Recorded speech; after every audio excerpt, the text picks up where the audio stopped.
Welcome back to a very large, very long episode of Starting Kyle Orton. It is the draft special. It's draft night.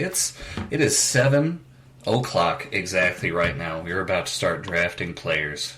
Kyle, how are you feeling? I don't know what the hell's going to happen. I feel like, not that anyone ever knows, but I usually feel like I have a pretty good idea, like, who's going top 5 and stuff, but I don't know, man. I think Bryce Young's going to be a Panther. After that, I'm really not sure, so this should be fun. I don't know who's going to be a Bear. This morning, I felt like, man, maybe Jalen Carter's going to fall to 9, and they're still going to land him, and then the scuttlebutt now is that teams are, like, trying to trade up to get this man, so I really don't know. I have no frickin' idea. Yeah, there has been so much extra smoke this morning, and I can barely believe it. Like, everything has changed like 5 different times. I don't know what's going to happen. Lying season saved its best for last, no doubt. Do you want to talk about some of the juicier rumors that are going to happen before Bryce Young goes first overall here? Yeah, sure. Give me some juice. All right, we've got the Cardinals. Give me your juice. We've got the Cardinals trading. They are trading number 3 in DeAndre Hopkins to the Titans for number 11. That's what I keep hearing. I have heard that too, and I guess on the one hand, the Titans really need a wide receiver. On the other hand, I really can't figure out what the Titans think their window is, because that roster is bad. It's bad. So, I mean, honestly, they're the team that I worried about trading up for C.J. Stroud, which is, I think, what they might be doing if they're moving up to 3. You have to think. Because as much as I think we both like C.J., I do think we agree he's kind of vulnerable to pressure. We really liked the fit of him with the Panthers because they have a solid offensive line. The Titans have an unsolid offensive line, fairly liquid. Yeah. It runs right through it, and I worry about that a little bit, if that's what's happening. So, yeah, I mean, it feels like the Titans are in the right spot, right? Just take a tackle. One of them's going to be available. 11 seems like the perfect spot, but yeah, I mean, there's so much behind that. They seem to want that QB. If it is Titans to Cardinals, that's good for the Bears, I think, because that puts the Cardinals back at 11, and if their rumored interest in Paris Johnson Jr. or whatever is true, that would mean that the Bears would have first crack at him. So that's good. This is true. Yeah, the Paris Johnson stuff, I mean, we've gone from, I don't know, is he going to go top 20 to he will not make it past the Raiders at 7. So I have no idea what's going to happen there. Yeah, it's nuts. And then one last thing, congratulations to Lamar Jackson. Happy to see that standoff has ended and will not hang over the draft like a cloud. So our boy Lamar got paid. It looks like both parties just pointed at the Jalen Hurts contract and said, okay, that plus like 10%, how does that sound? And they both were like, yeah, that sounds about right. So, yep. Yes. Sometimes all you really need is a good comp. A good comp is what you got to point to. That's right. Yeah, you love your comps. And it's just always been true. Just give me a good comp. So I'm just watching this on a scroll, so you get to announce the picks, my friend. Okay, I'm watching it on ESPN, but I have my TV muted because it was coming in super loud, so I'm just basically going to holler out the picks as they happen. That's amazing. I'm going to try to not be on Twitter during this. Okay. Because I feel like that's going to be too much. I'm just try to do it old school analog. Let's just watch and react. Yeah. Let's let the night surprise us. All right, so I guess before this pick takes place, the other thing I've been hearing is that the original rumor about the Bears and the Steelers was correct. The Steelers do want a tackle. They want the tackle at 9. They do want to move up to 9 with the Bears. Or weirdly, they might want to move up to 11 with the Titans, is the other thing I've heard. So yeah, I have heard there's like 5 teams that are very aggressive about trading up. One of them is the Eagles, because I do think it sounds like the Eagles are possibly targeting Jalen Carter to be their Javon Hargrave replacement, which that makes a lot of sense. Gross. I know, yeah. Howie Roseman can just do these things, unfortunately. I mean, it makes you feel good about next year, though, right? When we have 2 first-round picks. Yeah, it sure would be nice to have 2 first-round picks, that's for sure. Oh, well. I think the last time, I know we talked about how we shouldn't talk about it. Yeah, it's been 2003 was the last time the Bears had 2 firsts, right? And I think that might have been the only time that I can remember in my life that they even had 2 firsts. I feel like there have been like 5 or 6 years where they haven't had a first at all. But yeah, so we do that quite often. We got a commercial here for Fast 10. Ooh, yeah. Have you seen the trailers for that? They have retconned Jason Momoa into the bank vault scene from Fast 5. I believe this man is Braga's child. So, to listeners of the pod who don't love the Fast and Furious franchise, we do, and also, what is wrong with your soul? Why are you so barren that you will not let the magic of family into your heart? That's right, man. Well, I mean, I suppose we could just start talking about this Bryce Young pick right now. If you want. Let's let it happen. There's still a chance for it. I still think the funniest possibility is that the Panthers really have. Well, if the Panthers really have, like the Panthers actually are locked in on Stroud, and they have just been leaking this Bryce shit in an aggressive attempt to try to milk a pick out of the Texans. But oh god, that would be funny. That would be hilarious, wouldn't it? Yeah. I will say I have a bad feeling. I don't know if it's a bad feeling, I guess, but I have a feeling that this is all going to end up with Anthony Richardson as an Indianapolis Colt, and that would just piss me off. Like, Chris Ballard does not deserve to be rewarded for his cowardice with the most talented quarterback in the draft, but as of right now, I feel like that's what's going to happen, which just seems unfair. It does seem unfair. I agree. I mean, I think if the choice is between Levis, and Anthony Richardson, I do think he'll pick Levis because he is an idiot. But we'll see. We'll see if that's what happens. We'll see. Yeah, after all this time, I've never actually bothered to guarantee if it's Levis or Levis, and I don't. It's too late now. That's right. Yeah, I think at this point we should just interchange it because he's going to blow anyway. And we might as well mispronounce his name. With Levis. We'll see. Good God. Should we? So Rodgers is officially gone. Should we comment on that too? We've got some time. I suppose we should. Yeah. See you in hell, you son of a bitch. So I will say, I'm enjoying all the people who are like, the Packers really, like, they got a good deal here, and like it is a good deal for their current situation. I feel like it does require you to ignore that they gave this man like $1 billion guaranteed, and passed up the Russell Wilson trade, which was 3 firsts.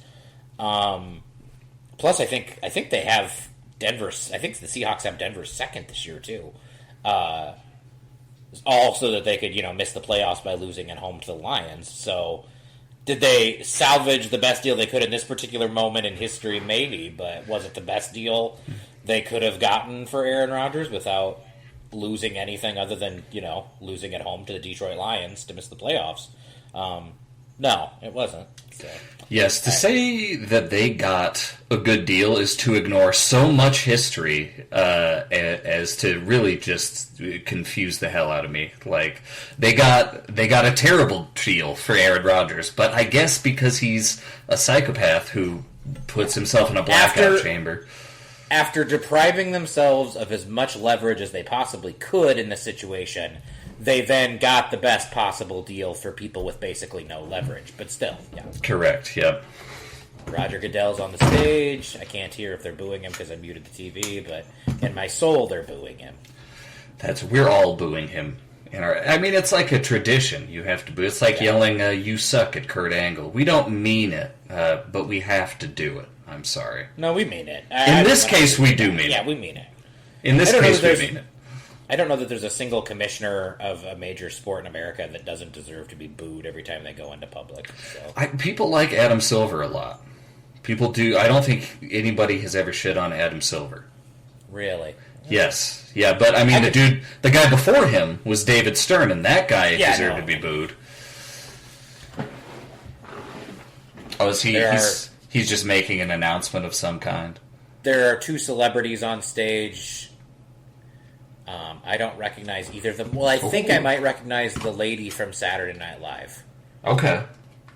I don't know who this fella is yelling right now, but it's interesting to me that it's mostly an outdoor venue for the draft. That's fun.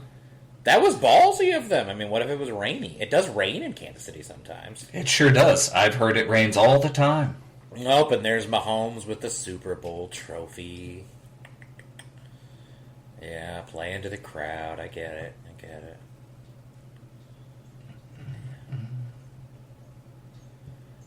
Alright, just put the Panthers on the damn clock. Let's do this. Come on. Put them on the clock. Put them on the clock. There's going to be so much dead. We've done such a good job of avoiding dead air. That's right. The first couple weeks of this podcast, but now you people you're stuck here with me and Travis for several hours as we navigate this draft. Yeah.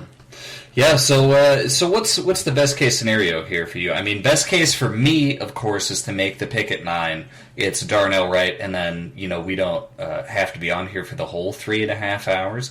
But if the Bears get 32, I'm here. I'm stuck. Staying. You're staying. Yeah, we're staying on here at least until the Bears make their pick. But absolutely. Yeah. But yeah, they'll probably trade back. They'll have 17 and 32, and then, baby, I'm in here for 31 picks. I feel less confident that that's going to happen than I did when we talked about it last week, because I feel like the offensive tackle run may materialize sooner than expected. That's the word. I wonder if Poles will just decide to bunker down and take 9. I have heard that they have talked to the Texans maybe about 12 to 9, so I could see them maybe trading back to 12. 9 to 12 is one. The other one is Chase Young is now available, it seems like. And Washington at 16 is a good pick for the Bears and Poles. Yeah. That would, of course, involve just getting rid of a second-round pick. It sounds like they just want a second-rounder straight up for him. Well, 9, the difference in value between 9 and 16 on the charts is about the number 55 overall pick. Okay. So, all right. So we can point that out. Round pick. Yeah. Okay. We go back and we get Chase Young. Yeah. So technically 9. The different. Yeah. So that would basically be trading. Oh, now they're breaking down the trade. Bears received the 2023 9th overall pick, 2023 second round pick, 2024 first round pick, 2025 second round pick, and DJ Moore. What a good day that was. God, we fucking killed that trade, dude. I cannot wait until that first round pick. I'm honestly excited to get past the draft a little bit so that we can start to really focus on the fact that we have fucking DJ Moore. We do. He's a Bear. We have a very good linebacking core. You could call him. I mean, yeah, that's a thing. I mean, we've had those before. Yeah, we haven't had too many DJ Moores. So no, we haven't. Yeah, we have not. That's the thing. Next week, we may see an appearance. The Panthers are officially on the clock, by the way. We are at 8:28. All right. Now we're at 8:26. Now we're at 8:25, 8:24. Thank you. 8:23. Wow. These just updates. Keep moving. I don't know what's up with it. Yeah. So they're showing some Bryce highlights. And that's a beautiful touch pass there against Tennessee. But yeah, as I was saying, we might have an Eric Johnson appearing next week on the pod. You never know. Might we? We might. Yeah. We might. I mean, it will be post-draft stuff. He may not want to talk about college kids at all. I mean, we're going to have to draft recap for a little bit. So that's right. That's right. But they will be Bears. They will be Bears at that point. So yeah. To anyone who's a new listener of Star Kyle and weren't around back in ye olden days. We had a third member of our triumvirate. His name is Eric, but he does not watch college football. These players enter the NFL as blank slates to him, and he just takes our word for it, whether they're good or not. And so he will join us eventually to talk about NFL stuff, but the draft he has mostly sat out. So. Yes, he lives his life basically like just playing Madden without uploading your roster from the NCAA football games. Yeah. They just appear. All of a sudden, they're prospects. Yeah. Carolina connections. Frank Reich. I like how they have Jim Kelly as a Frank Reich connection. Like, he backed him up. I don't know I don't know that really qualifies as to like what kind of quarterback he would draft because he played behind Jim Kelly. But they spoke once in the hallway, and that's definitely the type of quarterback that he wants on his team. Yeah, I do think this draft is going to be like 2 through 16. I think I know what players will go, but I don't know where any of them are going to go. Yeah. So, of the players that are attending the draft in person, do you think that... I guess Keon White is attending, right? They announced that. Apparently. I think that man is probably the most optimistic. I feel like Jordan Addison is also pretty optimistic. Like, not that I necessarily don't expect him to go, but I bet it's going to be a long time in the green room if it happens. So, it's definitely not guaranteed that it's definitely between him and Keon White, right? I got to pull up a list of people who will attend. 17 are attending. Let's see. These all seem good. Yep, Jordan Addison's in there. I just said Adderson. Zay Flowers, I don't think that's guaranteed either. I do. The scuttlebutt there is that New England really likes him. Yeah, Keon White.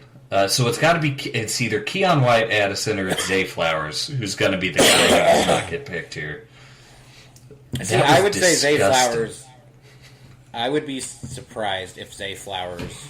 I would be more surprised if Zay Flowers went in the back half of the first round than if he went in the first half. I'll say that. Okay. All right. I mean, you're a big Zay Flowers fan. I am. Yeah, no, before the DJ Moore part happened, I was like, is there a way the Bears could get 9 and then move back a little bit to get extra picks and get like Zay Flowers and some tackle help, But yeah. I don't think he'll last that long, but I would love to see Zay go to the Chargers. I think he would give Herbert like the one thing that wide receiver room's really missing. It's like Herbert has the cannon and he's surrounded by possession receivers, and he just needs that one explosive deep threat guy. So, man, 10 minutes. 10 minutes takes longer than you think. Remember when that used to be 15 minutes? I do remember when it was 15 minutes. I guess let's be old men for a second. Do you prefer this format where it's just the first round and it's just in prime time on a Thursday night, or do you miss ye olden days of like rounds 1, 2, and 3 on a Saturday and 4, 5, 6, and 7 on a Sunday? I think it should still be Saturday and Sunday. I'm sure you agree with that. I miss that too. I mean, shoot, we used to hang out in your basement. That was the weekend. Yeah. I'd spend the night, Yeah, I was going to say, like every year, we would all be at the same house. We would stay the night, Friday night, and then Saturday we would watch the draft. And we would make CJ, our Detroit Lions fan friend, that's right, come over. We were there 3 years in a row for the 3 wide receivers.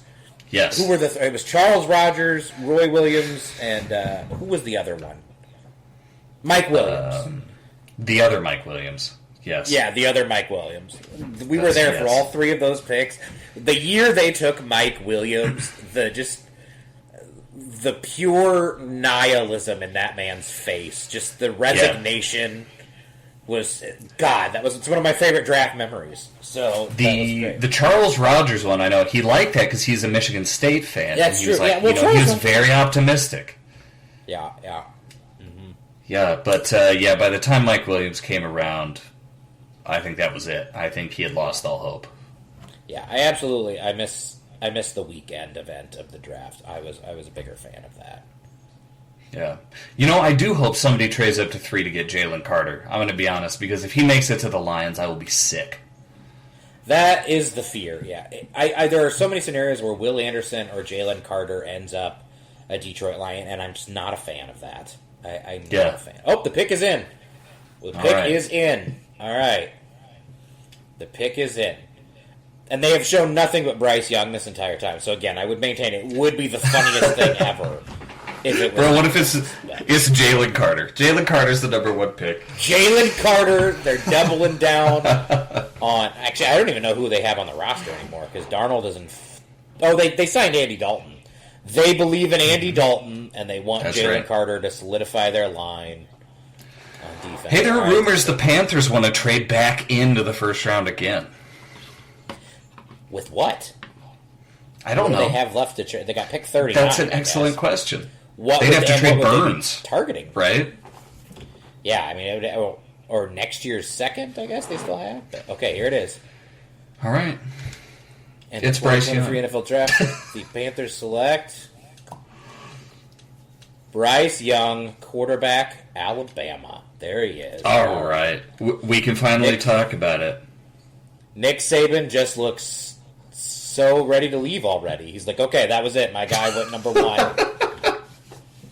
I'm in this picture for recruiting purposes. He's sitting there like, I'm in this picture for recruiting purposes. Now I got to get back on the road. Let's go. That's right. Okay. All right. So Bryce Young has been taken. Bryce Young, number 1 overall. Now, we did a whole episode about this. We did. He was quarterback 3 for both of us, right? I think. Yes. Well, no, he was still QB2 for me. I hedged. I couldn't quite get there with Anthony Richardson. The accuracy does scare me. It's such a... With Bryce, it's so complicated because it's such an either-or thing. It feels like either he's going to avoid injury and the pick's going to be fine. I don't... or he's going to get hurt. And, I mean, that's all there is to it. It's until that happens, it's hard to really say. Now, that said, I do just worry about his play style in general. We talked about this, the scrambling. Yep. I would feel better about it if he had Kyler. I said this before. If he had Kyler Murray's arm, he would have been QB1 for me, no question. But he doesn't have Kyler Murray's arm. And like I said, the one thing you really see with those guys who scramble 3-4 seconds all the time, make those plays consistently outside the pocket, usually the arm strength to make those throws without setting their feet. And you talked about how Bryce always seems like he does a great job getting his feet under him, but sometimes you can't. And he just doesn't really have the velocity there on those throws. So yeah, I mean that's what we're, because Justin Fields has a great arm, Josh Allen has a great arm, Patrick Mahomes has a great arm, Kyler Murray has a great arm. So these guys that we have seen live with this play style, generally have stronger arms than I believe Bryce Young has. But I don't know. I like the guy. I do. I mean, it's not like I think this is a bad pick. I understand why they made it, but it would scare me to give up all that much for a guy that size. It really would. Yeah, I think, kind of like the point I made weeks ago, it's just if you're going to give all this up, if all of these picks, and DJ Moore to get there, why are you taking the safe bet instead of one of the other guys who probably has a higher ceiling? That's just not what I would do with the pick. Here is what I like about this pick. As a Bears fan, this being a Bears podcast, guys, regardless of how I feel about Bryce Young in his career, and I think, like you said, if he doesn't get hurt, he's going to be a good quarterback. I do think he's going to have the worst first year of any of the 3 guys who I would have maybe taken with that first pick. I think his scrambliness, I think he's very Justin Fields-ish, and I think he's going to have a harsh learning curve, just like Justin did. You can't hold on to the ball that long in the NFL. You can't scramble that in the NFL. The Texans' pick is in already, and they're staying put. This is the whole draft. I feel like hinges on this pick. It's definitely the first domino. The amount of weird that could kick off right here. So we'll see. I mean, I think for the Bears, you don't. So if you were the Texans right now, the pick you would be making is Anthony Richardson, right? Oh, see, with Stroud on the board, if I'm them, I'm taking Anthony Richardson. And I'm taking Richardson because Trevor Lawrence is in the division, because the Colts are in the division, and they will take him if I don't. I think you've got to go for the home run in the AFC, and even in that division. Yeah, okay. I would take Stroud, but it sounds like, they're going to... I really think the Texans have been behind this late anti-CJ Stroud blitz in the media lately. Because what I believe is that the Texans do not want to draft C.J. Stroud because he has the same agent as Deshaun Watson. And they had that whole conflict. And so I feel like they could end up taking a different quarterback. And they have been pre-slamming C.J. Stroud in order to frame the narrative a little bit as to why they didn't take him. But then again, they could take C.J. Stroud right here, and we would look like idiots. So that's true. Maybe they could. I don't know. The pick is in. Come on. The pick is in. Announce the pick. Kyle, you're no rookie at watching the draft. They say the pick is in, and it takes like 7 minutes for them to walk to the podium. And every time I believe is the time they're just going to go straight to it. Nope. No, the only thing you need to get excited about is if that logo on the screen changes to a different logo. That's right.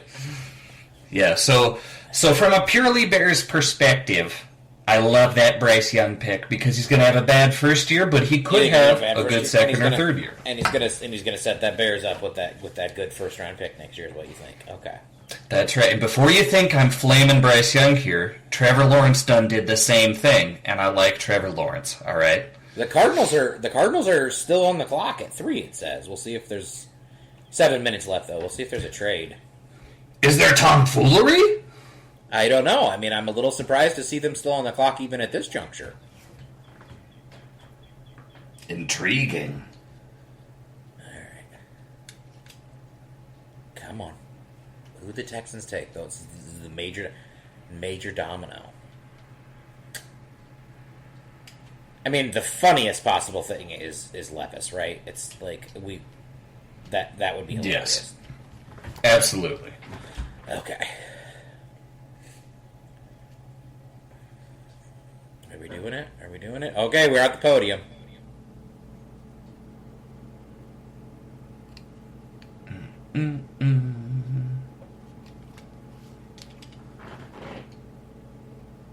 It is Stroud. Oh, wow. Okay. No. All right. The Texans did not... All right. Well, I was all prepared for Houston to screw this up, and they did not. So, I mean... And if I were Houston, what I'd be doing then at pick 12, if he's on the board, I think you take Jackson Smith and Jigba, right? You reunite them right there off the bat, don't you? Without a doubt. Yeah. Yep, I think that's the easy pick. You've got a solid left tackle already there in Laramie Tunsil. You've got a first-round pick at right tackle as well. You took a guard last year in the first round. I mean, the pieces are there, though. You're not really... They are lacking in weapons, though. So take C.J. Stroud. At 12, you take Jackson Smith and Jigba if he's there. You pair him back up. Boom. I mean, I would love that. So I'm glad that common sense prevailed for the Houston Texans. It hasn't always. This should have always been the pick, in my opinion, after Bryce Young. So that's awesome. This is a very intelligent move, and like you said, right from the start, we thought 2 and 12. You take your quarterback at 2, you take your wide receiver at 12. It just lines up in this year's draft. It lines up so perfectly. I mean, this is, and I'm happy for CJ because I really didn't want to see this man go through what Justin Fields had to go through. Although it obviously worked to our benefit, but not to see Justin Fields have his name dragged through the mud and fall behind inferior quarterbacks to slide like this. I mean, this is great. Yeah. So, I mean, now the question is Arizona... I wonder if Arizona is now stuck at 3 precisely because the Texans took Stroud. Was the Titans trade up contingent on C.J. Stroud being there? That's right. So with Stroud gone, really, the turning point in this draft is right now. It's what Arizona does with their pick. We'll see. Yeah, we'll see if someone trades up with Arizona and maybe jumps the Colts for Richardson. If not, I mean, I think we see. Oh yeah. Well, it's still saying pick is. Oh, the Cardinals are on the clock. Okay, it was still saying pick is in for the Texans. But yeah, I mean, 4 minutes left. The Cardinals are still on the clock. So I wonder if the Texans taking C.J. Stroud there really just like dicked the Cardinals good there. That was the end of their trade down hopes. It all depended on. So now the question is here: does Arizona take a defensive lineman, or is their rumored love of Paris Johnson Jr. so strong that they would take this man at 3? So, wouldn't it be amazing if after all of this fucking talk about how the Bears are going to reach on a tackle in the first round, if one of them goes 3rd overall? Wouldn't that be incredible? Goes 3rd overall, yeah. Yeah. Well, and the defense for that would be like, well, the Cardinals aren't a good organization, so it's still a reach. So, Which fair? I think that would be a fair counterpoint. Yeah. I think it would be funny if after all this the Texans just stayed put and took Jalen Carter. Because, I mean, that would be hilarious if after all this smoke, all this crazy bullshit, the two top quarterbacks and then the top non-quarterback went 1, 2, 3. Like it probably always should have been. But we'll see. The Cardinals might be our last chance here for things to get really crazy. So... That's true, yeah. After this, everything it might be a normal draft after all of this insanity that we had felt was going to happen coming in here. Well, and if the Cardinals will take a defensive player here, and then the Colts, you assume, are going quarterback, that I think lines up for at least one of the best offensive linemen to be still on the board for the Bears at 9. So that would be good for the Bears, absolutely. That would be ideal. So. Yeah, I mean, the other thing about taking Jackson Smith and Jigba at 12 is we've seen this, and we've kind of talked about it a couple times already on the pod, but when you can take a quarterback, and then you can draft a guy who he already has a relationship with, who also has the talent, man, that's like the ticket in the league right now. You got Burrow with Chase. People have talked about it with Fields and JSN, and they did cross over for a year, but I believe JSN only had like a couple hundred yards or maybe less than that with Fields. I mean, the person obviously that he has the real rapport with is C.J. Stroud, because he had 1,600 yards last year with C.J. Stroud. So to me, that's just that is slam dunk. 2 years ago, number 12, not last year. One pick ahead of the Green Bay Packers at 13, whom I don't want to see get this guy. Just take JSN. Houston, take JSN at 12, but we'll see. Would that really move the needle for the Packers at this point? I think a good wide receiver. I would rather the Cardinals take Dalton Kincaid, who neither of us is a huge fan of. So if we're talking about not the Cardinals, the Packers. If we're talking about the Packers taking a weapon, let's take a weapon that neither one of us thinks is that good. The pick is not yet in for the Cardinals with 1:30 left. I wonder if are they still trying to? I think they're going to get stuck making this pick.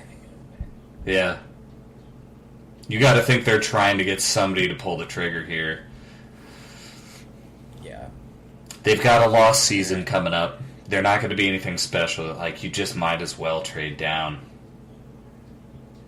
But yeah, I mean, I wonder if C.J. Stroud actually going to the Texans just killed all of the trade down stuff right then and there. Because Nick Saban just does not look like he wants to be. Oh, he's moved over to sit by Will Anderson. Oh, it looks like... Oh, nope, there is a trade. Okay.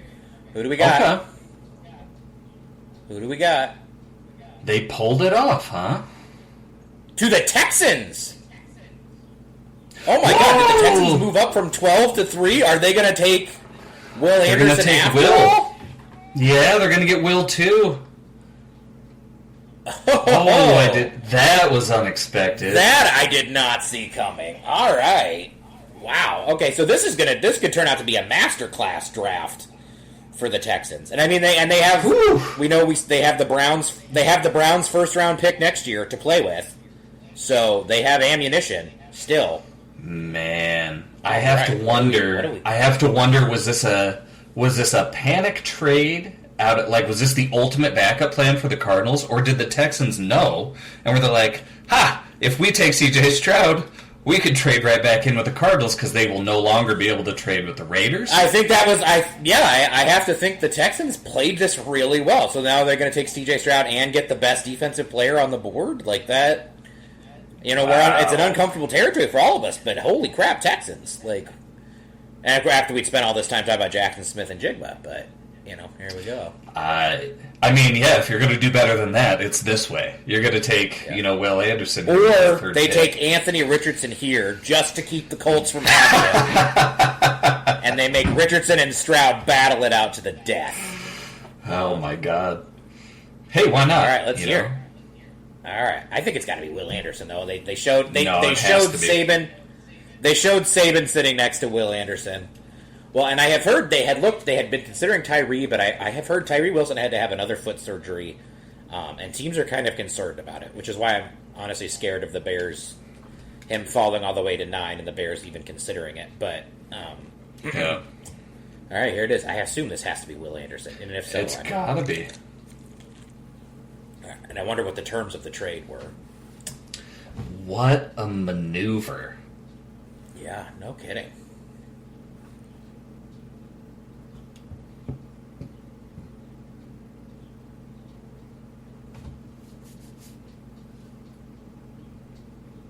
It's Will Anderson. All right. That's Will Anderson. All right. I mean, that's just... what do you say? It's hard to knock this draft right here. God, it depends on what they gave up. Back-to-back, that's... I wonder what they gave up, but... They have a lot of ammo. I mean, they have the Browns' second-round pick this year. They have the Browns' first-round pick next year. They could give up a decent chunk without really setting themselves back very much. So... Yeah. All right. Yeah, hard to argue with, in our opinion, I guess, getting the guy who maybe should have gone first overall, and then, by many people's estimations, the best defender in the draft. What a draft class already. Just boom.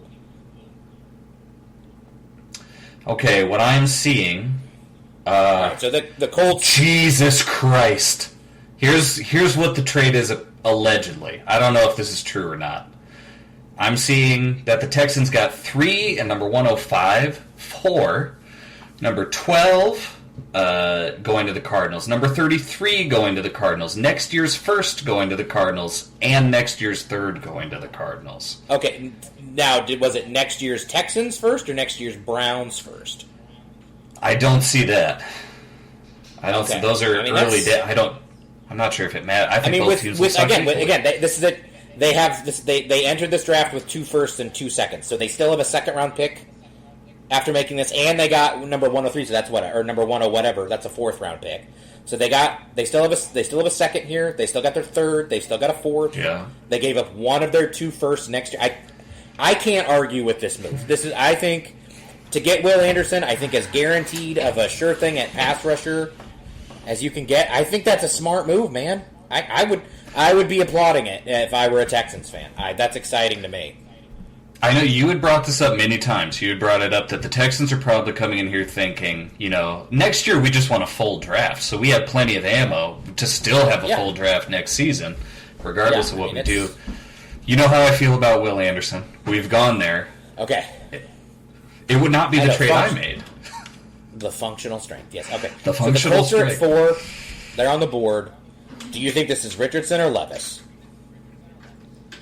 I have to say, I think it's Richardson, which is a bummer. It's Levis. You think I don't think they'll do it. I don't believe in Ballard that much. Okay. All right. Well, I would have. So you think this? You wouldn't have made this trade if you were the Texans? Is that what you're saying? Because I'd have made this trade. That's too much. That is too much. That's too many. I don't know, man. Just compare. Because the difference. We'll see later in the draft. We'll see who's there at 12, right? And we'll be able to tell because Will Anderson would have been gone. We know that for sure. God, that's a lot. That's a lot for one defensive end, and they need a lot of things. But hey, we'll see how it works. It's going to look great for this one draft, that's for sure. And like you said, next year they're still going to have 1 first. They're still going to have 1 second. They're still going to have 1 third. It's not actually setting them back any. I hope Will Anderson is as good as he can be. Yeah. Because I think you and I both like DeMeco Ryans. I think we both want him to succeed. So I'm not going to root against the Texans. Oh, okay. Colts pick is in. I'm going to officially, just because I think Chris Ballard is going to be rewarded for his cowardice. I think it's going to be Richardson, and you're going to say it's Levis. So we'll see. I think it's I think it's the guy he was going to take all along. I think it's Levis. So with Will Anderson off the board, then do you think Seattle up next at 5? Do you think Seattle goes Jalen Carter? Yes, I do. And by the way, spoilers, I was wrong. It's Richardson? It's Richardson. It's Richardson, okay. So, fuck me. We have to hand it to Chris Ballard, don't we? He kept his pick. He drew a line in the sand, and he came away with the most talented quarterback in the draft. This really irritates me. And he's got the guy there to develop him is the guy who was just by Jalen Hurts through his journey. Yeah. He's in a perfect situation. It's a much better pick than Levis, right? Because of who he has as his head coach right now. Absolutely. So now the question is, how far do you think Will Levis slides? Well, I mean, there's no way he's going to the Raiders at this point. No way. Not Levis. You don't think so? There'd be no point. Yeah, I don't. Man, you're way ahead of me then. If you've already got Richardson on your give me 1 second here. I'm gonna mute myself. Talk among yourself about Anthony Richardson and how amazing he is.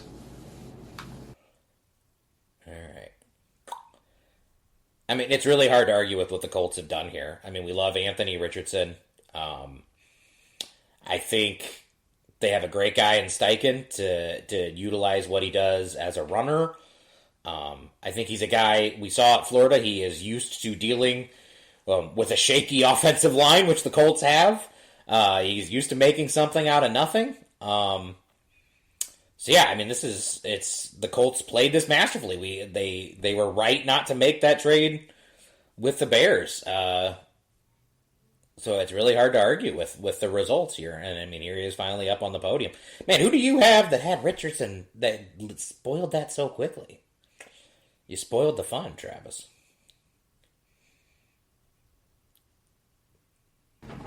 And I'm back. Goodell's reading off Richardson. Okay. Oh man, I was way ahead. I got to get out of here on that. Yeah. Shit. Well, what are you looking at that's so far ahead? I pulled up Twitter for a second. That was a mistake. Oh yeah. Yeah, don't spoil that, man. I'm staying off Twitter so that my laggy-ass Iowa Internet ESPN stream can guide me. So, you spoiled all the fun. But yeah, that is a... Okay. All right, I'm going to talk about the Anthony Richardson thing now, I guess. This is so fucking annoying. Because I do think he's the best quarterback in the draft.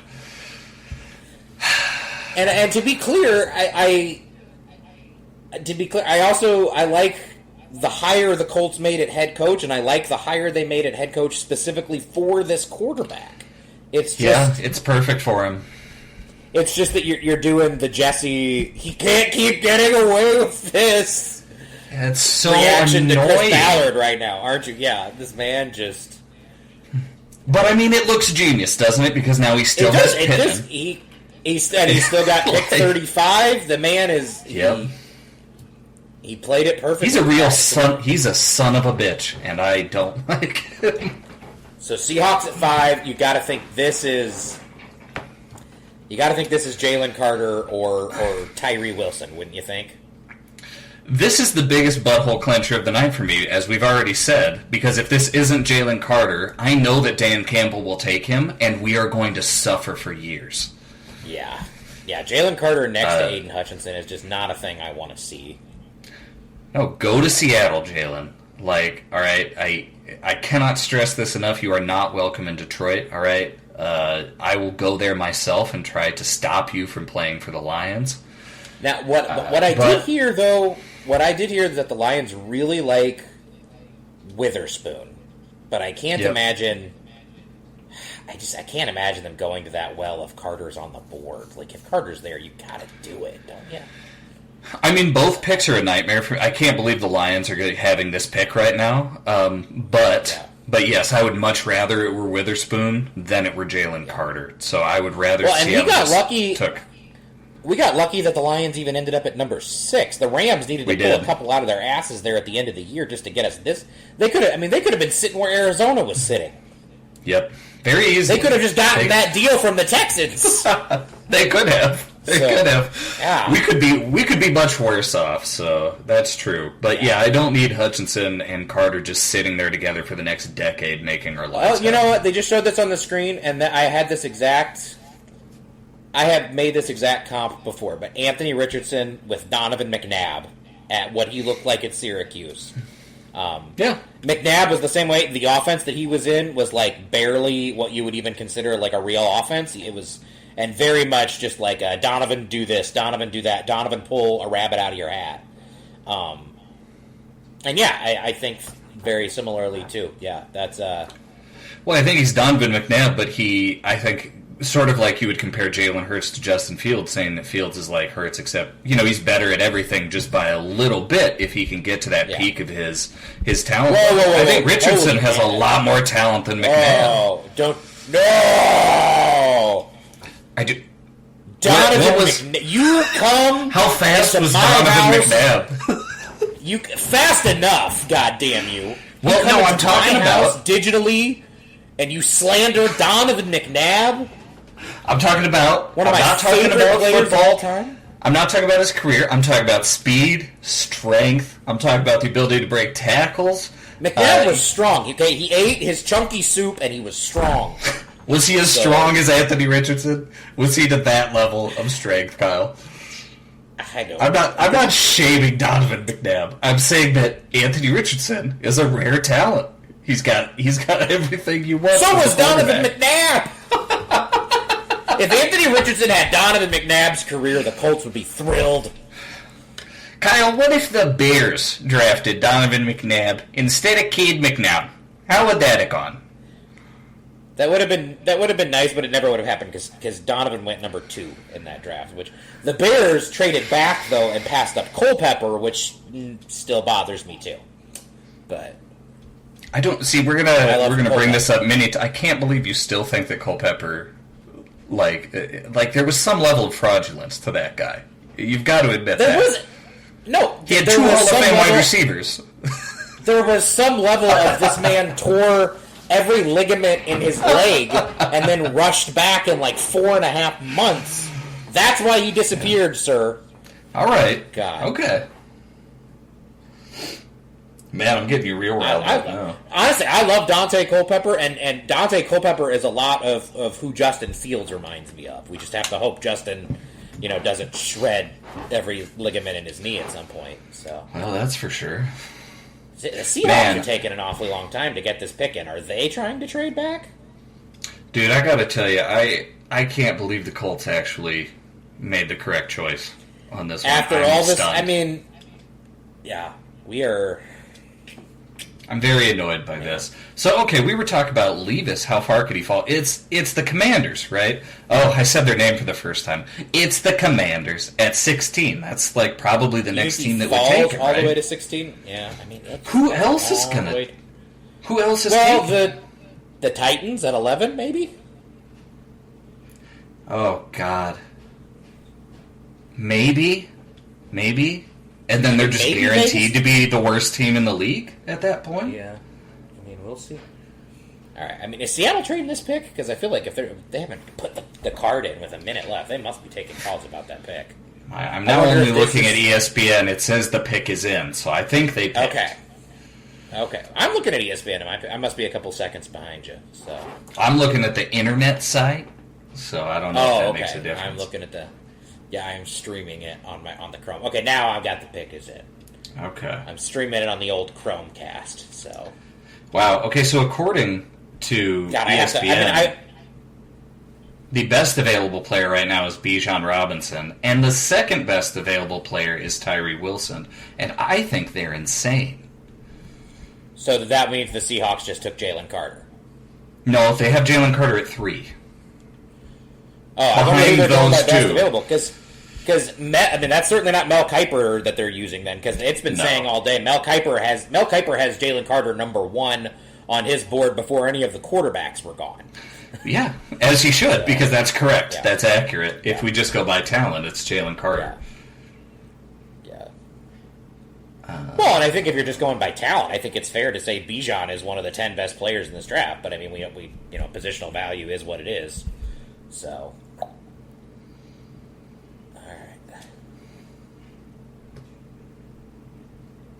I still can't believe the Texans made that trade. Are you going to spoil it again? No, I'm not. No. Okay. I'm going to let you announce it even if I see it. I didn't see it. I haven't. Okay. No. I'm going to hold off until you see it so we can go pick by pick. Okay. It's a commercial break right now. God, my butthole is going to be clenched the whole break, isn't it? It's going to be clenched. There's some clenching happening. So. Please don't give Jalen Carter to Detroit. Yeah, just, let's take Jalen Carter. Yeah, see, Mel's best available, Jalen Carter, number 1. Sure. As it should be. Number 2 for him is Will Levis. Oh, God. Okay. He must be higher on Will Levis than I am. Number 3 is Bijan, so that's on Mel's list. Okay. All right, let's see. Come on, Seahawks. Take Jalen Carter. Take him away from the Lions. Yeah, let's see. I mean, I think... Okay. Seahawks, Lions, Raiders, no way the Falcons take Levis, right? He wasn't on their board. I wouldn't think so. I would not think so. I do see the pick on ESPN.com. Do you want me to tell you what it is? Is it Jalen Carter? No. Oh, son of a bitch. Okay. No, it's not. And now I kind of want to know. It's Witherspoon. Wow, he rocketed it up. Who I heard the Lions likes. Jalen Carter's going to be a goddamn Detroit Lion. Okay, so here's the deal about Witherspoon. Jalen Carter and Aiden Hutchinson up Justin Fields' ass for the next 5 years. I almost want to sign off now. I want to sign off now and delete the whole podcast. This cannot be happening. I don't like it. I guess happy for Devin. No. Going top 5, but oh my God. Okay, best case scenario now is that everyone really is scared of Jalen Carter running somebody over with a car, and the Lions take Tyree Wilson. And they prevent us from taking Tyree Wilson. That's my best case scenario now. Because then at least he's not a Lion. Should we talk about Witherspoon a bit? Pick 5. This guy has rocketed up after the end of the college season. I mean, I love Devin. I do. Yeah. The only thing I'm concerned about, like I said, is the size. He is small for a corner. Like I said, he's got the other corners that we've talked about going top 5, top 10 last couple years. The Sauces and guys like that. Those guys have 20 pounds on him. Yeah. So that's the only concern. I don't know if he'll hold. And he plays such a physical, aggressive style of football that I do worry about his body holding up to an NFL season. But I mean, other than that, he's such an instinctive player, an aggressive player. He just erases the flats. I mean, that Illinois defense this year is one of the few times I can ever remember enjoying watching the Fighting Illini play defense. I mean, it's the kind of thing. It was the kind of defense that you are used to seeing Iowa have. Honestly, like that. Yep. I mean, it gave me flashbacks to Iowa versus Wisconsin when Bielema was at Wisconsin. Certainly. I can't focus on this Witherspoon thing. The goddamn Lions are going to end up with Jalen Carter, aren't they? Yeah, I mean, I want to talk about Witherspoon because 5 seems very high. I love him too, but I do like Christian Gonzalez more. I do think that's the best quarterback in the draft, and I feel like they passed on not only the best corner in the draft to get Witherspoon, but passing on Jalen Carter. I mean, does that say more about the Seahawks being foolish, or does it say more about Pete Carroll passing on Jalen Carter? Is everybody going to pass on it? I do wonder what it says about Jalen Carter and how he's interviewed, certainly. Yeah. Because Pete Carroll, as we know, has never been a guy to be super scared of character issues, that's for sure. No, yeah, he's a very sunshiny guy. He thinks he's going to make the best out of every possible situation. And you got to wonder if maybe the Lions want to stay away from him, too, if the Seahawks are going to stay away from him. That's the only hope I have left right now. Lord. There is great darkness inside my soul right now. We always knew there was a chance. I mean, we knew they were getting somebody good, you know? Yeah. Did it have to be the best prospect of the draft? No. Yeah.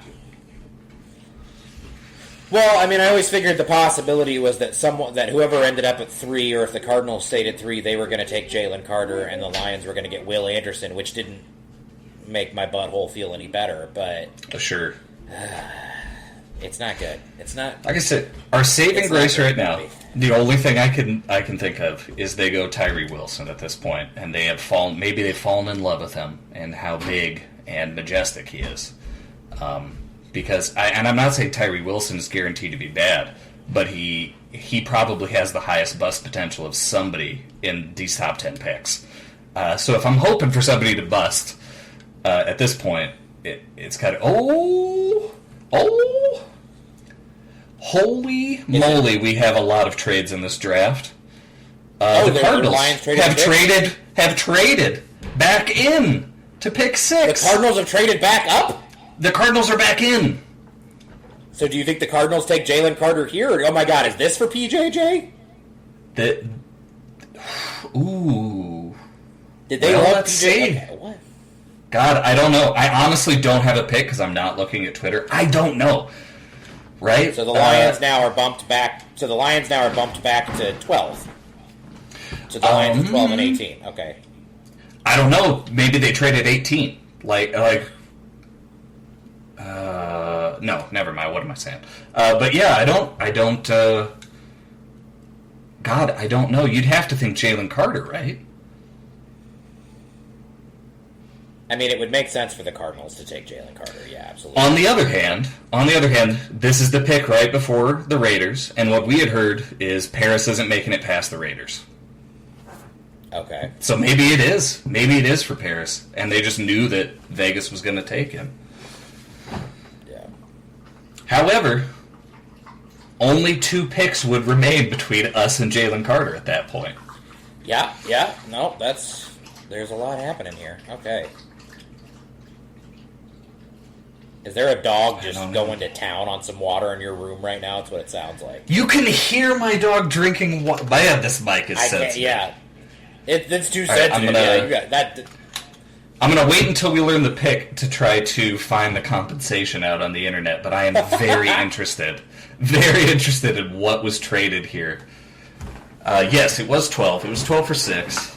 Was one of the bits. At least ESPN can update me on that. Yeah. Okay, Detroit Lions trade pick. Lions trade pick to Carter. What is it? There is some... I can't remember a team ever trading that far back and then trading back up. Twice! 2 times it's happened now. The Texans trading back in. The Cardinals trading back in after they traded out. Crazy. Wow. I don't know. I mean, I guess my best guess, 60% it's Paris, 40% it's Jalen Carter. If it's anybody else, I will lose my mind. What if it's Will Levis? What if they're just like, you know what, we're done with Kyler Murray. We love this. What if it's Christian Gonzalez? I mean, everybody needs... It could be. Okay, so they gave up 12... Lions got 12 and 34 for 6. That's a good deal. That's a great deal for them, as far as I'm concerned. Yeah. So the Lions will have 12, 18, and 34 plus their own second-round pick. That's a lot. That's... Fuck me. It's not as bad, though, as them taking Jalen Carter, so I'll live with it. Yeah, no, I mean... I can barely talk, because I have no idea who the Cardinals are going to pick here. Oh, that child does not want to go to bed. That's for sure. No, yeah, that's yeah, that's the 2-year-old. That's Alder is very upset about the Cardinals trading back into number 6.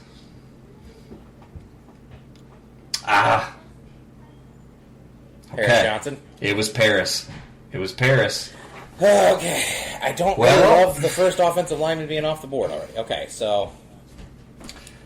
Smart move from the Cardinals, because the word was Vegas was absolutely going to take him. So now, what does Vegas do? Do they just pivot to Skoronski? Do they pivot to Skoronski? Do they? I mean, if I was them, I would take Christian Gonzalez. They need corner, but Josh McDaniels running the show there. I mean, Jalen Carter would make a lot of sense for them too. Next to Max Crosby, that would be quite a potent defensive line. I gotta tell you, man, I'm seeing a direct path to Jalen Carter for the Bears at this point. It's quite possible. Because possible, but it feels like there's no way Christian Gonzalez gets past Atlanta, right? So if Skoronski is the pick for the Raiders... Well, I don't know if Atlanta goes corner, though, because, I mean, they have AJ Terrell, who's an excellent corner.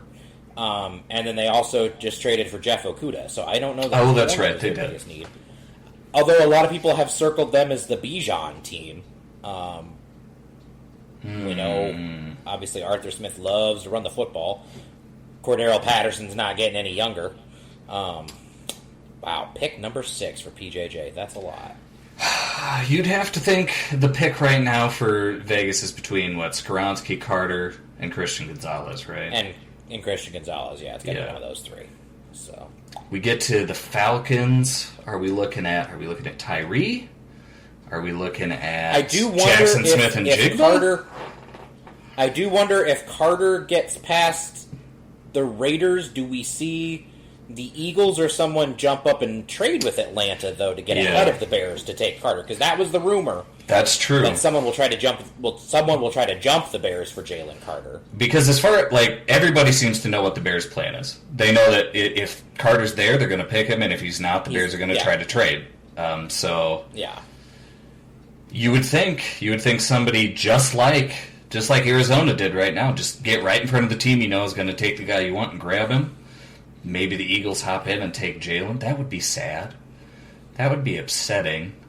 Because at that point, now I'm getting quite terrified that the Bears are going to take Tyree, and we are just not going to have a tackle, and we are going to have a defensive end that I don't have any faith in.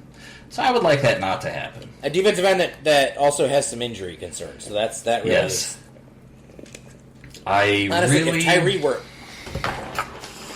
If Tyree were healthy, I think I could talk myself into it. Based off of, even as much as a question that I do question that he's a one-year wonder, that 1 year was so productive, I think I could almost talk myself into it. But the health thing and the rumor that he's had to have yet another surgery on his foot, and he's not a guy with an explosive first step, in my opinion, to begin with. That's one of my concerns about him. Is I think he tends to be a half-second slow off the line, and he makes up for it with physicality, which you can't do as easily in the NFL, obviously. So if he's even slower from a foot injury, that concerns me a bit, too. Yeah, I mean, I just don't see him... I just don't care for him that much. Late first round, early second round, I could see it, but if that's our only pick between this and 53, that's big trouble. I can't say I'd feel super good about it. I would not. Let's have Atlanta or Oakland take him off the board. Las Vegas take him off the board for us, huh? Yeah. Gosh, crafty move by the Cardinals there to get that extra first next year, to still get back in and get Paris Johnson. Just well played. Well, and I had heard that the Lions really do like Tyree. So I wonder if the Lions are feeling confident that because of the injury concerns, he'll slide to 12. Maybe he's fallen. Yeah. Yeah, maybe the Lions are thinking, we grab him at 12, we get a pick 34, we still have pick 18. We can really afford to take the chance on the guy with the injury concerns there. Yeah. So is that Christian Gonzalez right there? Is that who they're showing? Okay, so it looks like, I'm guessing the pick's going to be Christian Gonzalez because the camera just lingered on him very long, which would make sense. Is he accepting a phone call?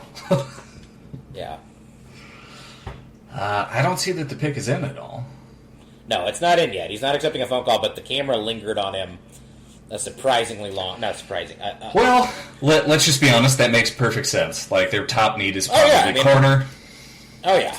I think he's the best corner in the draft. Just take him. Just do the obvious thing, Yeah. And then we get to Atlanta, and you just have to hope, because they need an edge rusher. Just take Tyree, man. Get him out of our hair, and then we can take Jalen Carter and be happy. Yeah. Now, although, like I said, I do wonder if people will try to trade with Atlanta to get ahead of the Bears. So, if the pick is in, so I'm assuming we're looking at Christian Gonzalez here, but we'll see. Now, I have said before, I will stick on this if we draft Jalen Carter, because at that point, I do want the Bears to trade back in to try to get a tackle. That would be an interesting maneuver. Because 53 is too late. It's just too late to get a guy who can actually start at right tackle this year for the Bears. I just don't trust anybody after that. So, yeah, I understand taking Jalen Carter if he's there. I really do. But you're going to have to bridge that gap somehow, man. Yeah. But I don't want to put the cart before the horse. We got 2 teams to get past here. Oh, we are really at peak clenching hours here, folks. The buttholes are so clenched. They could turn coal into diamonds. Can't wait for him to take a tackle, and then I can really start shitting on people who were talking about the Bears reaching for Darnell right at 9. Well, at this point, it seems like there's a good chance that Skoronski's on the board. Although I've heard that the Falcons do also like Skoronski and would maybe consider playing him at guard. Sure. And then sliding him possibly to left tackle if Jake Matthews retires sometime soon, because Jake Matthews is not a young guy, but he's still solid now. But you wonder how long that will be the case. Yeah. All right, Raiders. Walk up to that podium and tell me what you've done. I assume Christian Gonzalez, but they are the Raiders. I mean, he's the only guy in the green room that they have shown, so usually that means that he's the pick. So let's see. It looks like Goodell. Is that Goodell coming up? Like the producers are on Twitter, so they know. That's actually probably true. Oh yeah, no, I'm sure that they have someone They've seen who's telling. They've seen the tweets. Here it comes.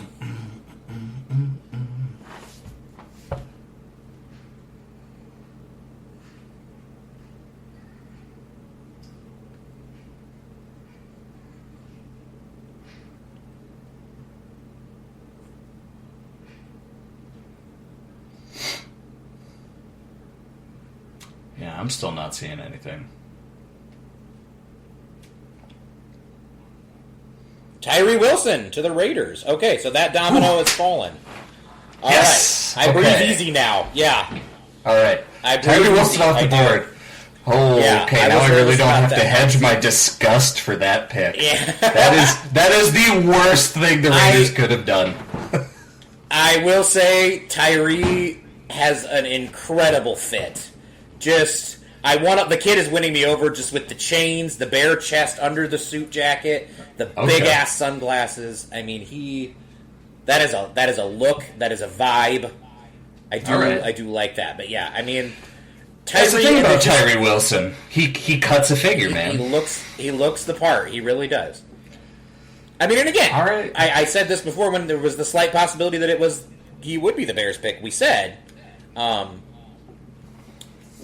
if the 1 year is who the real guy is, that's a very good player. Yep. But I question if the 1 year was real, because a lot of it felt like a bigger, older prospect beating up on younger guys. Like absolutely. I said, he does not. I mean, when you watch him, he's slow. Even in the highlight reels are showing, he does not burst off the line. He's like a half second after the snap that he moves, and he makes up for it with the length, and he makes up for it with the physicality. But again, like we said, that's harder to do in the NFL. So, absolutely. I mean, Atlanta's on the clock now, so do you think someone's going to try to jump ahead of the Bears here to steal Jalen Carter away? Ultimate putt clench moment for Bears fans right here. Do you think Atlanta being there in the Georgia area, they'd know him pretty well? Do you think Atlanta stays put and takes Jalen Carter? Jesus Christ, I have no idea. It seems like the trades...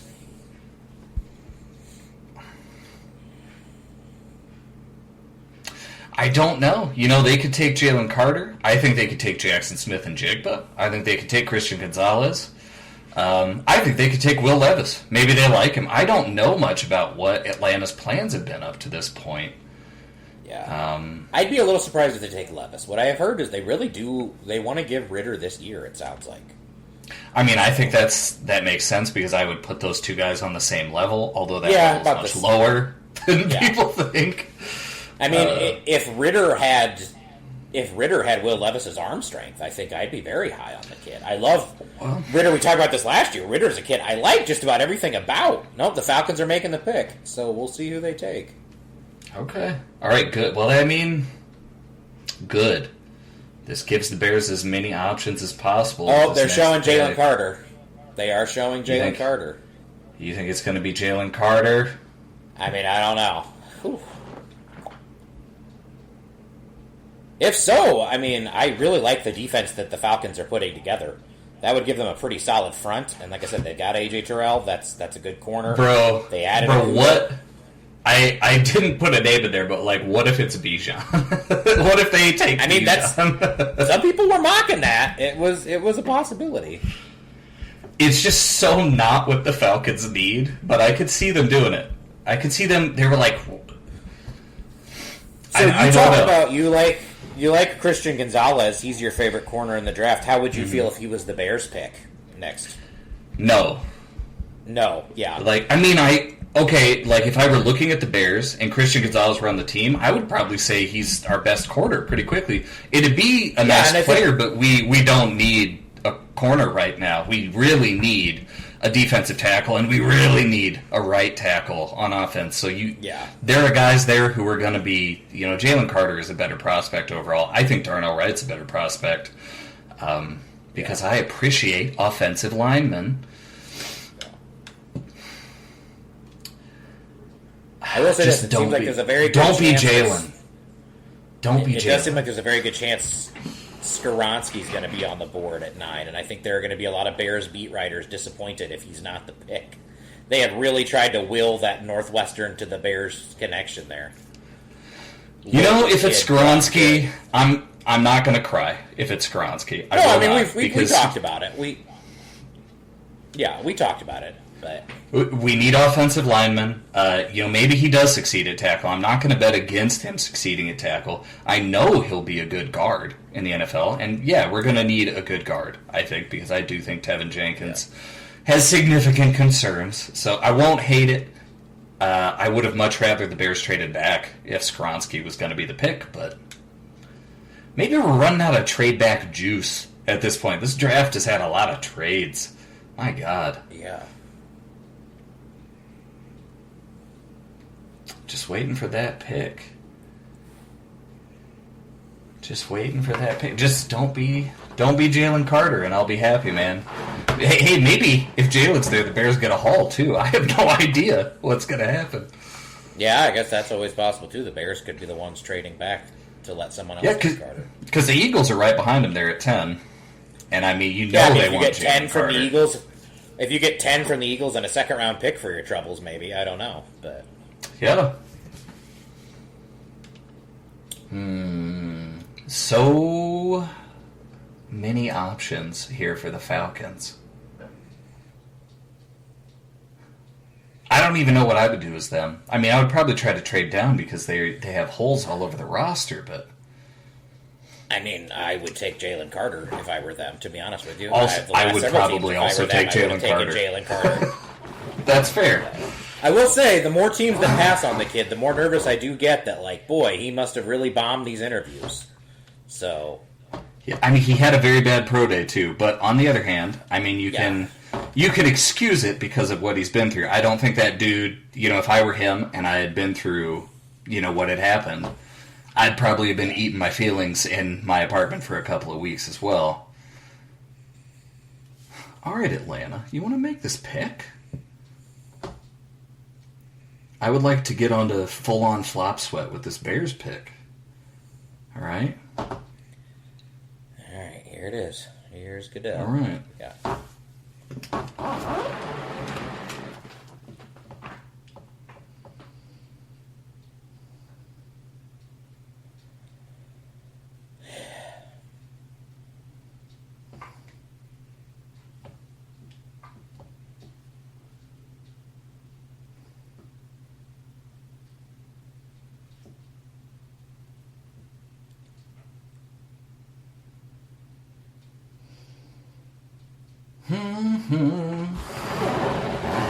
God, they milk this, man. They say 10 minutes.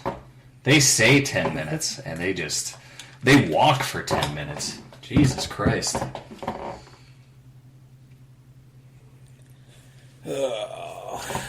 think we got to get to the part where... Oh, the Bears did it! The Bears traded with the Eagles. They flip-flopped 9 and 10 with the Eagles. Oh, okay. So the Eagles are going to take Carter, and let's see what the Bears got for it. The Bears are going to move back. All right. Oh, this poor kid's so nervous reading the pick. You got it, kid. Oh, it's Bijan! It's fucking Bijan Robinson. They did take Bijan! They did yes! it! The Mad Lads, they did it! Okay, so the stupidest the stupidest possible option for the Bears is off the table at 10. Okay. Yes! All right, so Jalen Carter's going to be gone, but we got something out of it. Yeah. Okay, so if the Bears got 10 and hopefully, like a 2 maybe out of this, that would be great. You've got to think it's a 2 because there's no way they would have traded otherwise, right? And given up Jalen. Yeah. Which means we're either taking Skronsky or we're taking Wright. Right? That's got to be the pick at 10. You're seeing this trade, man. ESPN hasn't even gotten there yet. It's on their website. It shows the Eagles are picking at 9, Bears are picking at 10 now. All right. But I'd like to know what they got for it. Because, I mean, if they're giving up Jalen Carter, it better They are, and yes, the Eagles are taking Jalen Carter. Okay, so now they're showing Chicago Bears trade pick. 2 Eagles. Yeah, sure. What's the comp? What did the Bears get? I mean, Roseman. Ooh, what if they got the Eagles' other first? No way, right? I mean, that's too much. No, that's too much to hope That's too much for one pick. Let me dream. What if they got 10 and 30? Oh, man, what if they got it? Well, so cool. No. Now, what if we traded, 9 and 53 for the other Eagles first-round pick? That would make sense. Yeah, 9. Yeah, what if they did 9 and 53 for 10 and 30?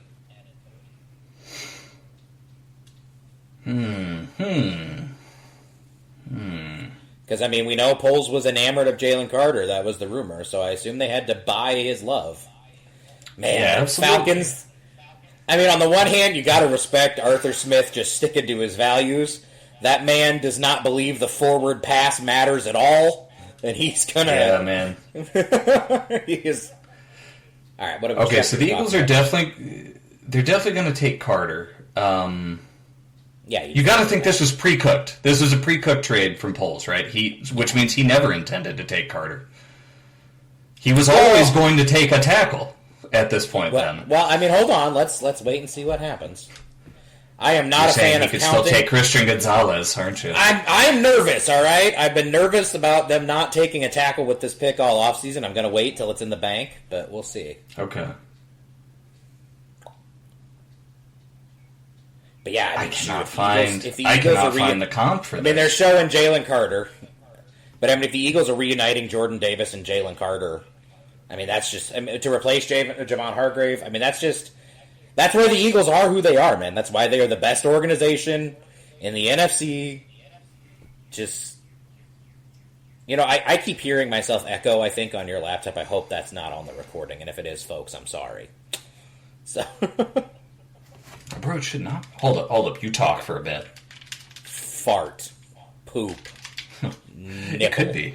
Let me turn you down in my headset. You are so boisterous. So boisterous, Kyle. What is the And you bust through my headphones straight into the damn microphone. Give me the compensation, you sons of bitches. What did the Bears get? Come on, Schefter. What are you here for?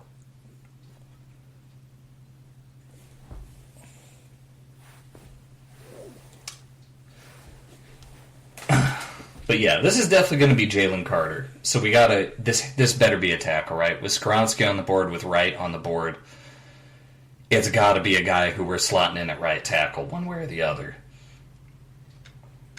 You would think. If they take Christian Gonzalez, can I flip something? Can I quit? Can I just leave? I mean, yeah. If you want to leave after the Bears, make this pick.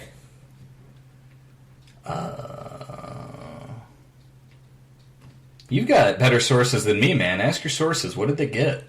I'm not asking my sources because I'm trying not to spoil shit. Well, no, ask them what they got. Because it'll tell them that they know who the pick is. Well, you're probably right. They will know what the Bears are picking.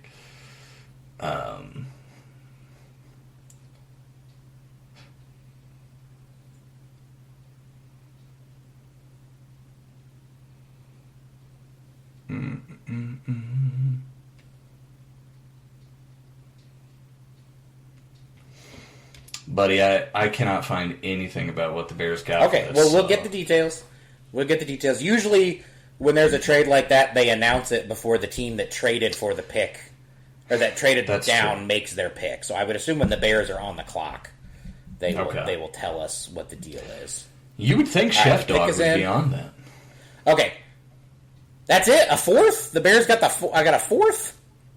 A 2024 fourth. So A they didn't even fourth get a next year? They didn't even get a current year pick for this. Okay, so the Bears were never going to take Jalen Carter, so it better be a tackle. Apparently, God, Okay. they gave up Jalen Carter for a future fourth. That's Okay, so here's the deal. As long as this is a tackle, I'm completely fine with that. Completely fine with that. Oh, yeah. I mean, I have said all along, if they walk out of this draft with Darnell Wright or Broderick Jones or something like that, we're good. But If the pick is Christian Gonzalez, I'm not happy. I'm going to die. I'm going if to you die. traded down, if the pick was Christian Gonzalez and you traded down and the best you got was a 2024 fourth, you didn't improve your position for a tackle at all. A future fourth. That was all they got for it, really.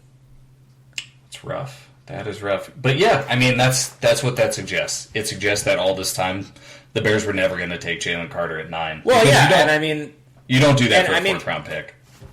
If there weren't still significant concerns about Carter's personality or in character, he wouldn't be here at 9. Let's be honest about that. I'm not surprised that the Bears, especially Poles with his first round pick, isn't willing to make this move. I just, man, you gave up that for a future fourth. You know, honestly, at this point, if I'm the Bears, I'm trying to trade down with Washington again. I'm just like, hey, you want Levis? I'm trying to trade for somebody who wants Christian Gonzalez. Like, let's just wait and let's get into that Darnell Wright sweet spot, right? Let's find pick 14, pick 15, pick 16, and let's find our little cozy nook to take our tackle where nobody will be upset. We'll stockpile some extra picks. It is something. I'm going to be very interested to hear what he has to say about this. I did hear yesterday. The pick is already in for the Bears. Pick is in. Right, pick is in. The Bears are making the pick.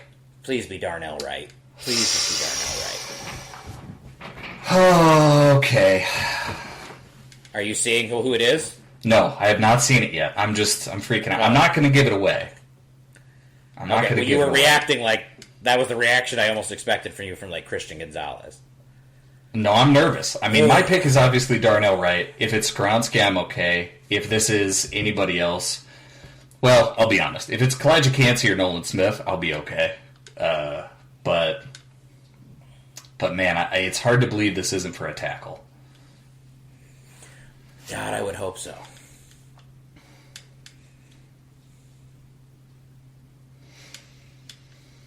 That's the sound of two men's sphincters as tight as they can possibly get, folks. It does not get more stressful than this.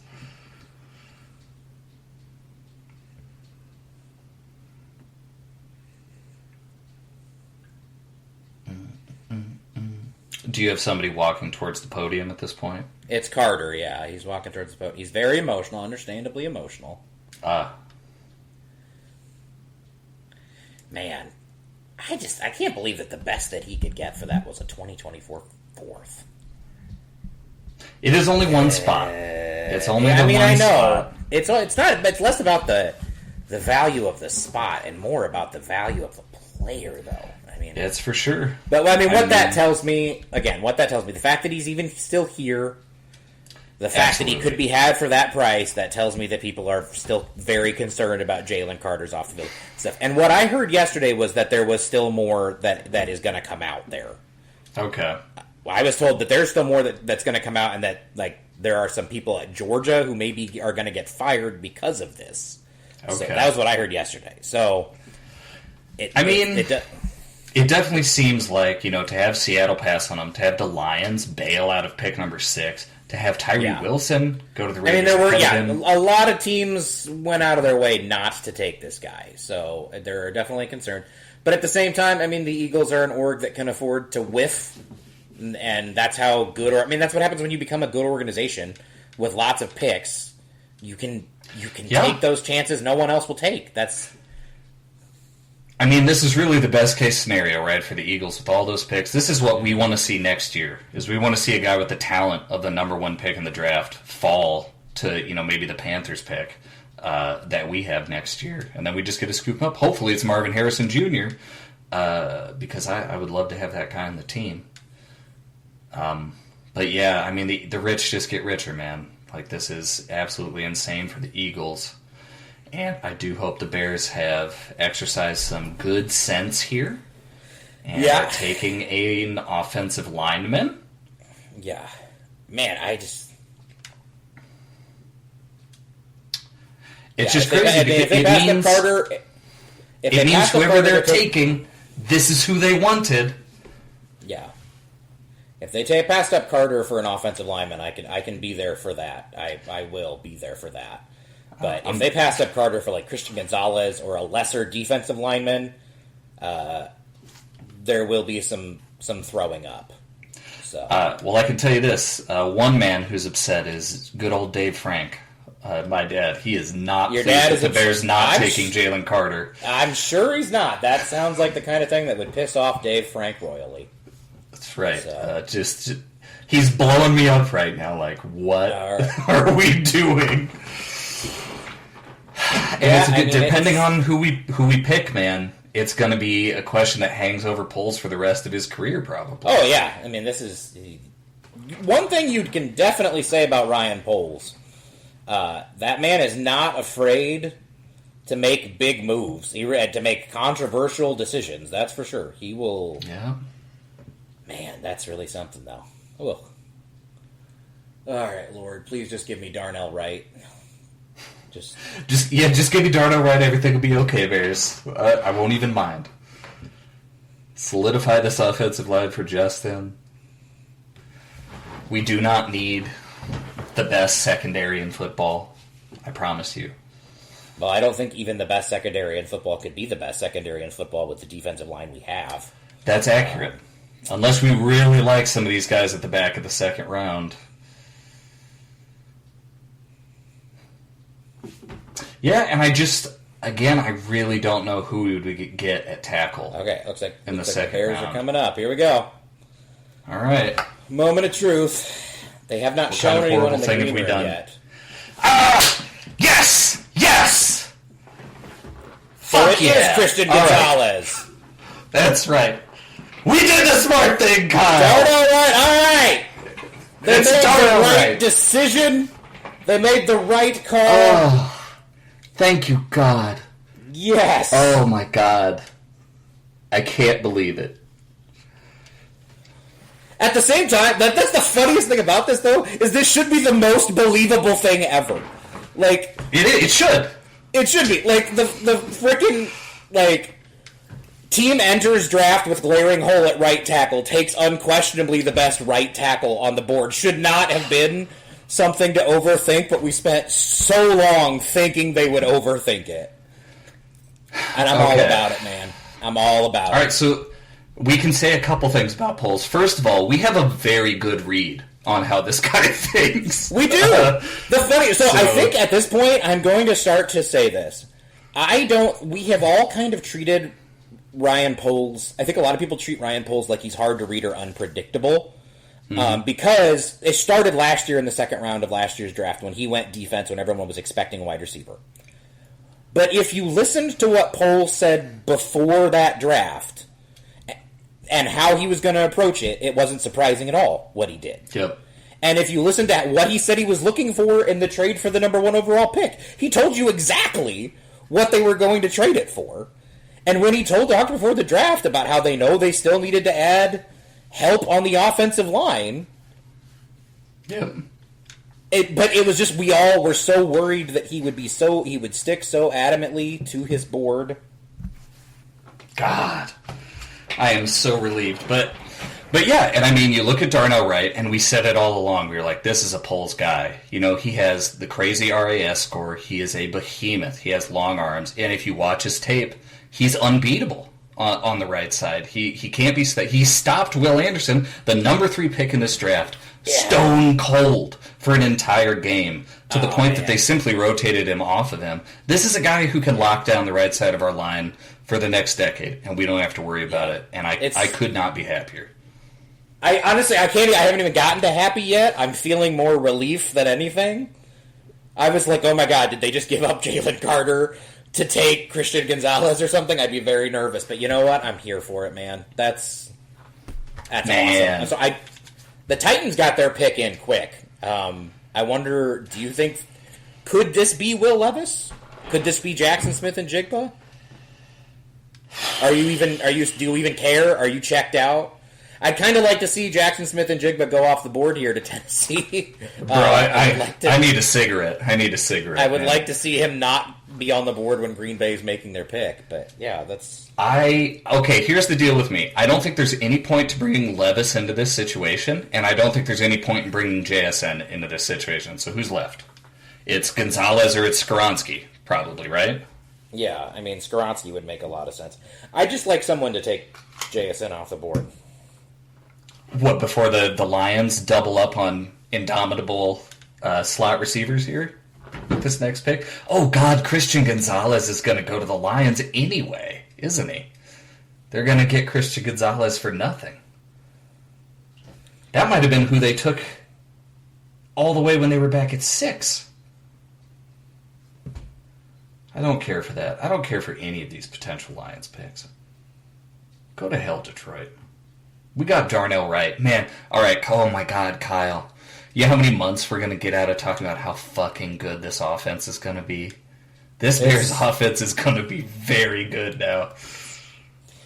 I have to say, though, if the Lions want a corner and they trade back from 6 to 12 and they end up getting Gonzalez, that's just... It is so hard to fault what the Lions front office has done the last couple years, man. That is a well... It's so crazy to talk about this with a lot, but that is a well-run organization. They have played everything right. I know we're all wondering, like, when are they going to upgrade from Jared Goff? But, I mean, as we talked about, like, there's maybe one guy in this draft that we thought had the talent to really, truly be better than Jared Goff anyways, and Richardson. And obviously, if you weren't in position to draft Richardson, I mean, yeah, the best thing to do, trade down, and you still get maybe the top corner on the board. That's really hard. Well, I mean, okay, so Goff in Detroit this year did exactly what he was supposed to do. I know advanced stats don't look on him as kindly as just his regular statistics do, but he did pretty much everything he was asked for that team. He's a good fit for them. So you don't want to try to upgrade quarterback in a way that's going to disrupt that flow, right? You don't want to do it for a guy who you're just going to ask to do the same thing that Goff is doing very well. So I don't really see any point for them to make a change at quarterback at this juncture. You know, if they had a higher pick, if in next year's draft, sure, maybe you take a swing at that point, right? But I certainly don't think you do it for a guy like Levis or, like you said, anybody but Anthony Richardson in this draft. Yeah, it's... All right, let's see. Come on, Titans. Please just take JSN. The Titans got the fewest amount of yards, I believe, from a wide receiver lined up outside last year of any team in the NFL. Even less than the Bears. So, God, please just take JSN. Get him off the board before Green Bay even has a chance. It's getting kind of ridiculous how long it takes them to actually announce the pick. I mean, the Lions have 4 minutes left on the clock, and the Titans still haven't announced the pick yet.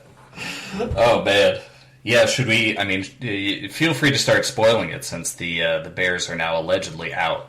Allegedly. I'm just saying, they could trade back into the top of this first round, maybe get Kalijah Kancey. That would actually make me able to die happy, I think. If I went to sleep and never woke up, that knowledge would lay me to rest peacefully.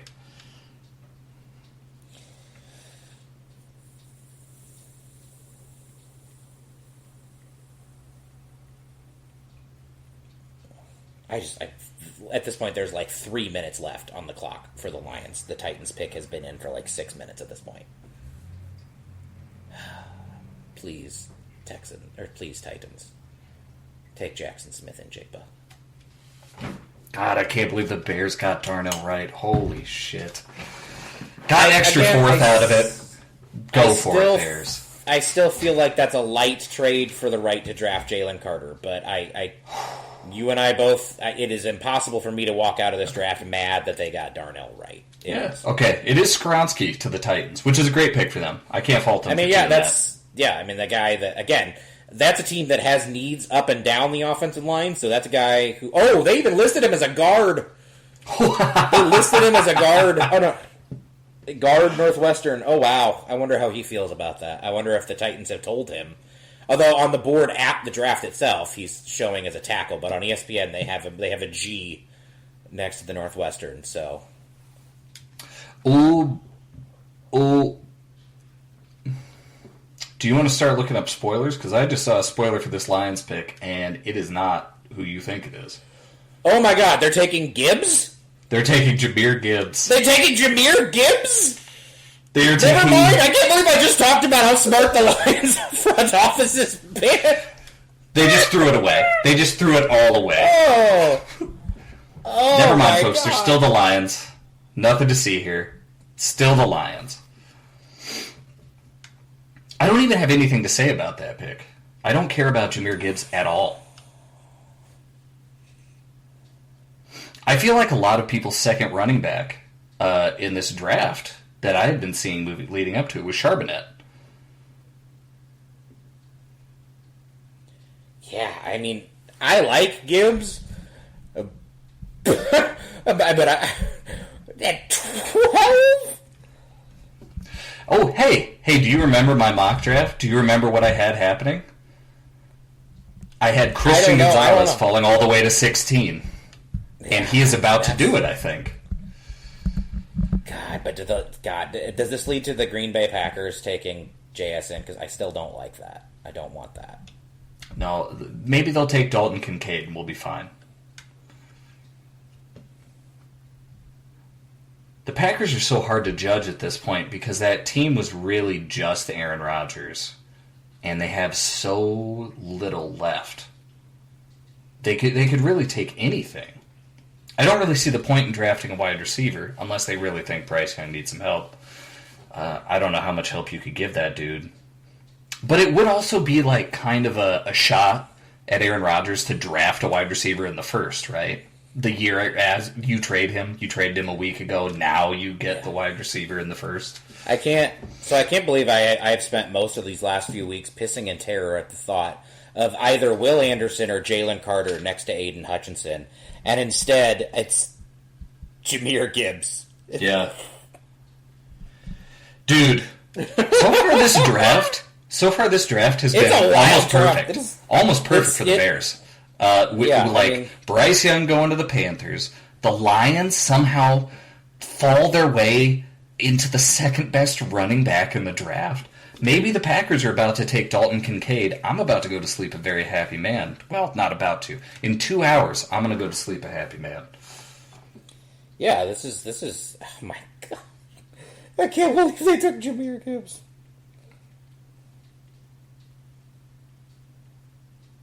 Okay, all right. So what we were saying before the Bears made their pick and our sphincters were as tight as possible is, with that trade the Bears made, with Jalen Carter falling to them, and then them instantly trading that pick the second Bijan Robinson was off the board, we knew that whoever the Bears were taking was who they wanted all along.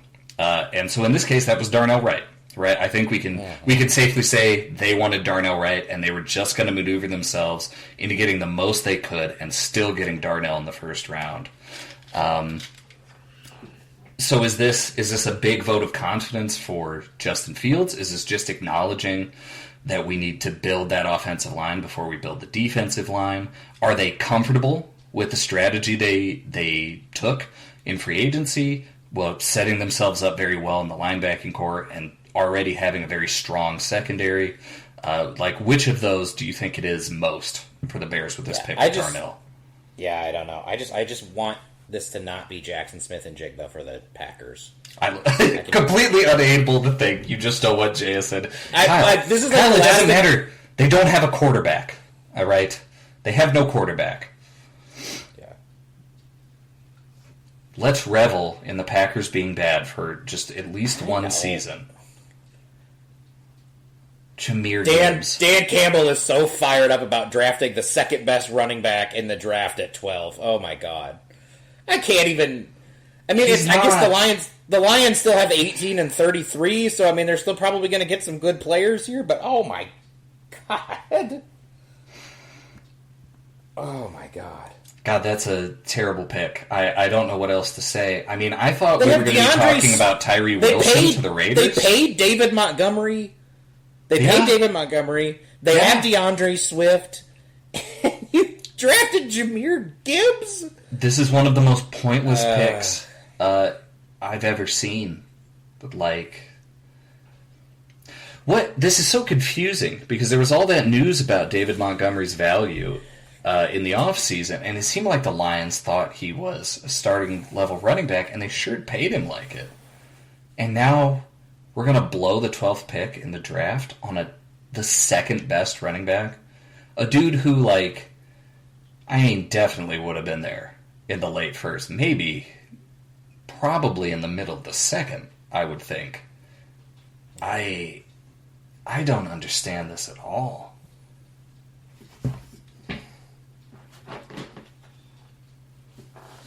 All right, Green Bay, just take Dalton Kincaid and just make my day that much better. Kincaid, Meyer, just don't take JSN. He's the one I don't love that.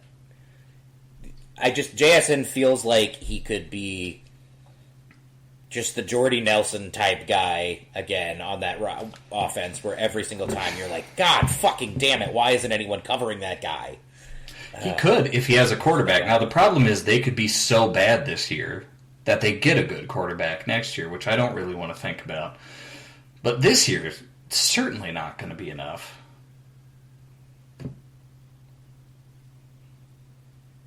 Oh. So, you know what they could do? You know what they could do? Oh. They could take Lucas Van Ness. I think that would be the funnier one. I think. Yeah, I mean, we both feel how we feel about Van Ness. That's for sure. What do they? What could they need? Do they have defenders on the defensive line? Do they have anything right now? Well, they've got Preston Smith. They've got. Yeah, they don't really need a defense. That's probably not the pick. I'm just trying to think. Well, I mean, they could use another guy. I mean, they did not replace Zadarius Smith last year when he left, and that was a big hole for them. I mean, Rashawn Gary got hurt, which didn't help. But yeah, and Preston Smith is not young. I don't know how many years he's got left on his contract either. So, I guess if they were going to take a defensive lineman, why not just eat it and take Christian Gonzalez, right? And just have a really good secondary, if you're taking best player available. But I would say Dalton Kincaid or Lucas Van Ness would make me the happiest here. I don't know. They could take Jack Campbell. I don't want to stunt on Jack Campbell. Oh, it is LVN. It's Lucas Van. It's Van Ness. It's Van Ness. I'll take it. What? It is. It's Van Ness. I'll take it. Sorry. I broke my rules. I'm looking at Twitter. No, it's not. It's Lucas Van Ness. Oh my God. This has been the best first round, second best first round of my life. Us trading up to get Justin Fields remains number one, but holy shit, Lucas Van Ness at 13, huh? Are you sure? Are you sure this isn't like a parody account? I have no reason not to trust the people who are telling me this. Holy shit. Am I summoning stupid picks? Oh my God. We are living the dream right now. Okay, so what do the Patriots do with it? Dude, somebody has to take Christian Gonzalez, man. He is so good. I mean, the word was the Packers were enamored, or the Patriots were enamored of Zay Flowers. But I mean, you would think with JSN on the board, they'd have to consider him, don't you think? Especially with Jacoby Myers having just left. I mean, what is JSN if not the best possible version of a Jacoby Myers type? I mean, you're right about that.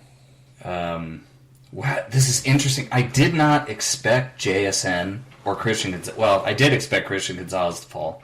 because I just didn't see anybody needing a corner after the first one went. I thought, well, what if Witherspoon goes first? It's Van Ness. Holy shit. Wait, where's Cole Kmet's... Oh, there's Cole Kmet's sister. There she is. All right. Good old Frankie Kmet giving him a hug. I should be happy for this Hawkeye, but... You know, I am happy. I am happy he went to the Packers, actually. I'm gleeful. I mean, so we were staring at a reality where the Packers could have taken the number one wide receiver in the draft, in my book, and the Lions could have taken Jalen Carter. And miracle of miracles, we are staring at a running back and a project defensive end that neither one of us is that high on. And neither of us has any faith in. Yeah. Oh, man, this has gone I think Van Ness could be something. I really do, but I don't think he's... I think at best he's a nice player. I think him and Tyree Wilson are the same. Of course they could be good, but I feel like they have a much higher chance of busting. You know, you're basically... It's not quite a lottery ticket, but I think it's 35-65 for both of them, right? To super succeed over just busting outright and being out of the league here in 5 or 6 years. Yeah, this is... I can't believe how...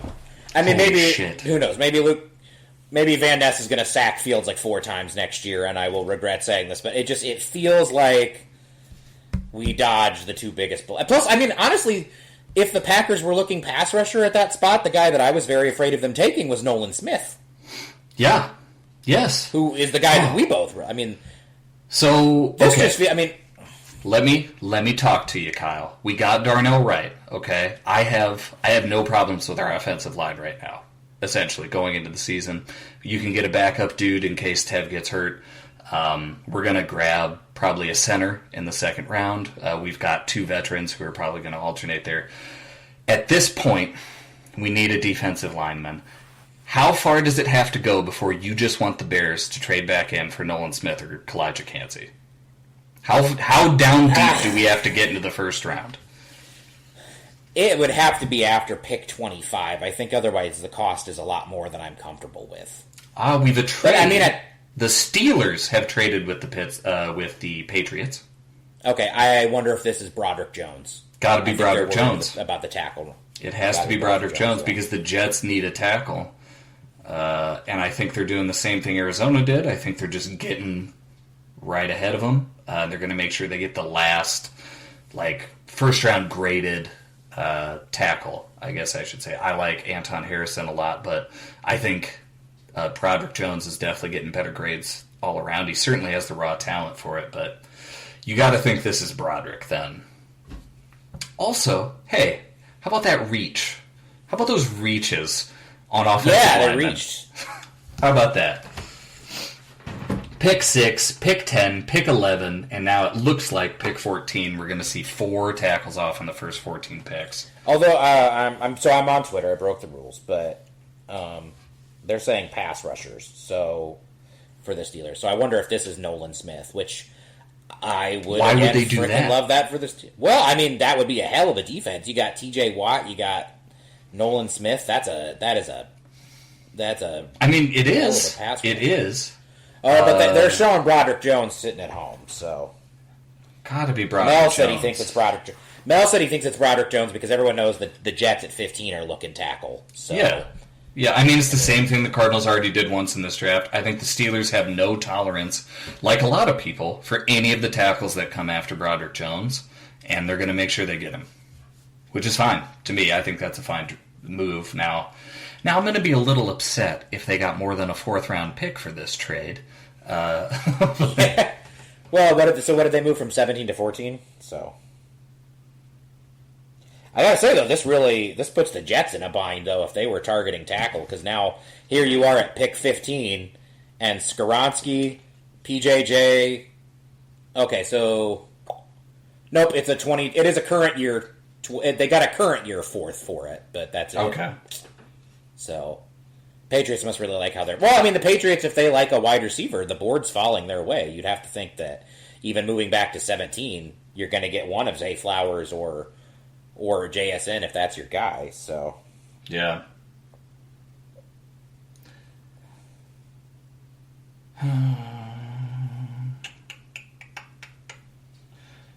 It does look like the Steelers are going to take Broderick Jones. So, yeah, I mean, that really puts the Jets in.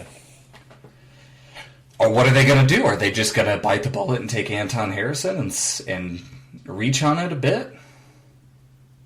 They need a tackle. They need a tackle for Rodgers. I just don't think there's any other pick, right? Yeah, no, I mean, so let's see how Aaron Rodgers feels about his new offensive line. That should be fun. Man, you really like clicking your tongue against the top My of bad. your mouth. I'm sorry that your shit's so sensitive, all right? I'm sorry. The 14th pick in the NFL draft, the Steelers take Broderick Jones, offensive tackle from Georgia. So I think we would kind of agree that the tackles sort of went in the order we felt they probably should have, don't you? Yeah, I think this is the order you should have taken. I think we both liked Darnell Wright the most, but I think Paris Johnson Jr. was the guy that we felt like was the best blend of upside and current readiness. Yeah. Darnell Wright, I think, is the guy that we see, obviously, as the guy who's just ready to step in and play right tackle. Skoronsky, dude that we like but think is a guard. And then Broderick Jones, again, the upside is there, but we both felt he had the lowest floor of these guys. So, I mean, this is... Yeah, now, I guess if you're the Jets, you should maybe just take Christian Gonzalez now and pair him with Sauce Gardner and just have two fantastic cornerbacks. I think that's probably the best move, right? Or you could reunite Garrett Wilson and Jackson Smith and Jigba and just have an outstanding wide receiver core, but that's hard to imagine they're doing because that wide receiver room's still pretty loaded with them having signed Lazard as well. So yeah, I would think they're going to be done at wide receiver. The Jalen Carter trade still feels a little light, but I have to say otherwise, this draft's going pretty well for the Bears. I feel good about it. So I am very pleased so far. I mean, taking care of right tackle was my big thing. I think everybody knows at this point how much. Well, and I feel like now at 53, 61, and 64, I feel like you really just you do play your board and you go best player available. You just if the best guy at 53 is a center, if the best guy at 53 is a defensive tackle, if the best guy at 53 is a defensive end, if the best guy at 53 is a corner, you just kind of roll with it there. So, a lot of angry Green Bay fans. That's what I like to see. Yeah, well, I mean, we both. I do have to say. Yeah, 13 is still high for Van Ness. I would say somewhere between 17 and 25 is where I could start to feel comfortable with my team making that pick. I do think there's talent there. Well, and I think if you're Green Bay, Rashawn Gary was a guy that people said a lot of the same shit about. Rashawn Gary had all the talent but didn't really produce at Michigan, and the Packers turned him into a thing. So if you're the Packers, you're trusting your ability to do that again with Luka Van Ness. Yeah, whenever you hear that your team's at pick 13, you take a defensive end that couldn't even technically start for his college program, you're going to have some trepidation there. So Indeed, and you're going to have some Bears fans who are very happy, like this guy. Let's get an update on Dave Frank. Has he calmed down with Darnell Wright? Is he happy with Darnell Wright, or is he still hopping mad about...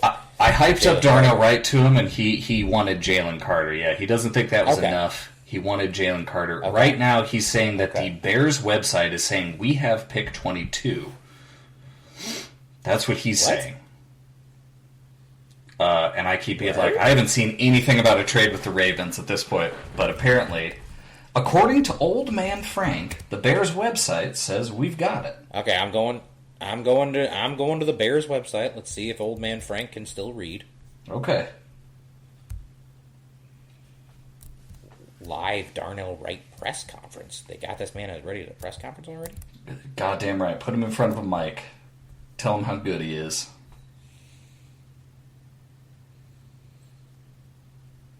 No, he's insane. The Bears site still says that pick 22 is the Baltimore Ravens. So yeah, it's going to be spooky if that happens. But I am really interested in what the Jets do with this pick here because I mean everyone had them penciled in for I think Broderick Jones at the latest. Yep.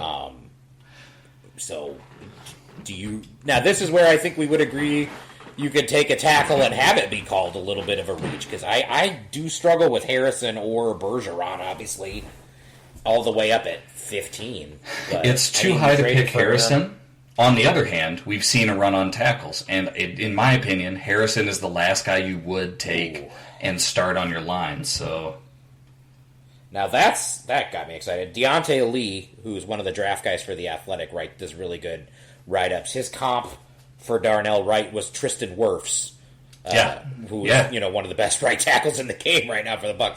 So I get it. There are going to be people who are mad about passing up Jalen Carter and only getting a future 4-4. I get it.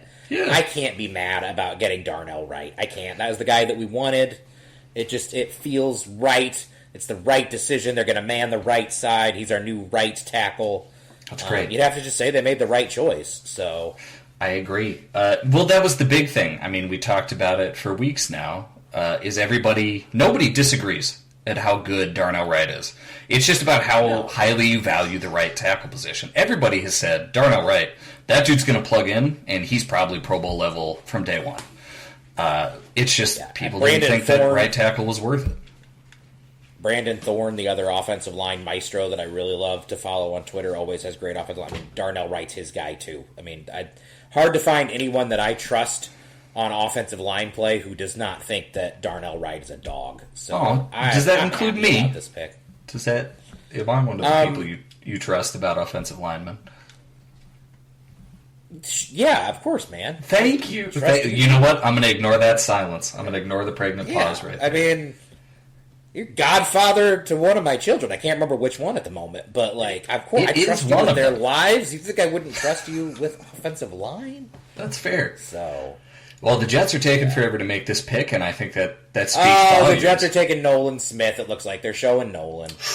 Well, I mean that's a good pick. That's a great pick. And then what you need to do, Jets, is you need to release Lawson so the Bears can sign him off the scrap heap. All right, we're up to Washington. Pass rush. All right, the question is, do they take Levis or do they do the obvious thing and just take Christian Gonzalez because everyone was stupid enough to let him fall to them?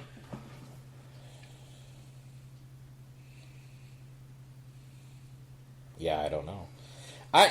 We have officially reached the point where I am starting to wonder what's the deal with Christian Gonzalez. What did they find?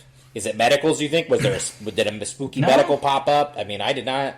I don't think you did have him. You had him falling all the way to the Commanders from the very beginning. So I had him falling straight to 16, and it's just because I kept looking at these teams, and I don't see anybody who's going to take that corner over another person who was available. Now the Lions did something very silly. They certainly could have taken Christian Gonzalez, but the Packers, they don't need a corner. The Patriots were going to be there. Maybe they made the pick, but they just traded out. So with them out of the way, the Jets don't need a corner. These people are just taking what they need in this sea of players who are worth it in the top of the draft. So, yeah, I think Christian Gonzalez is going to go with 16.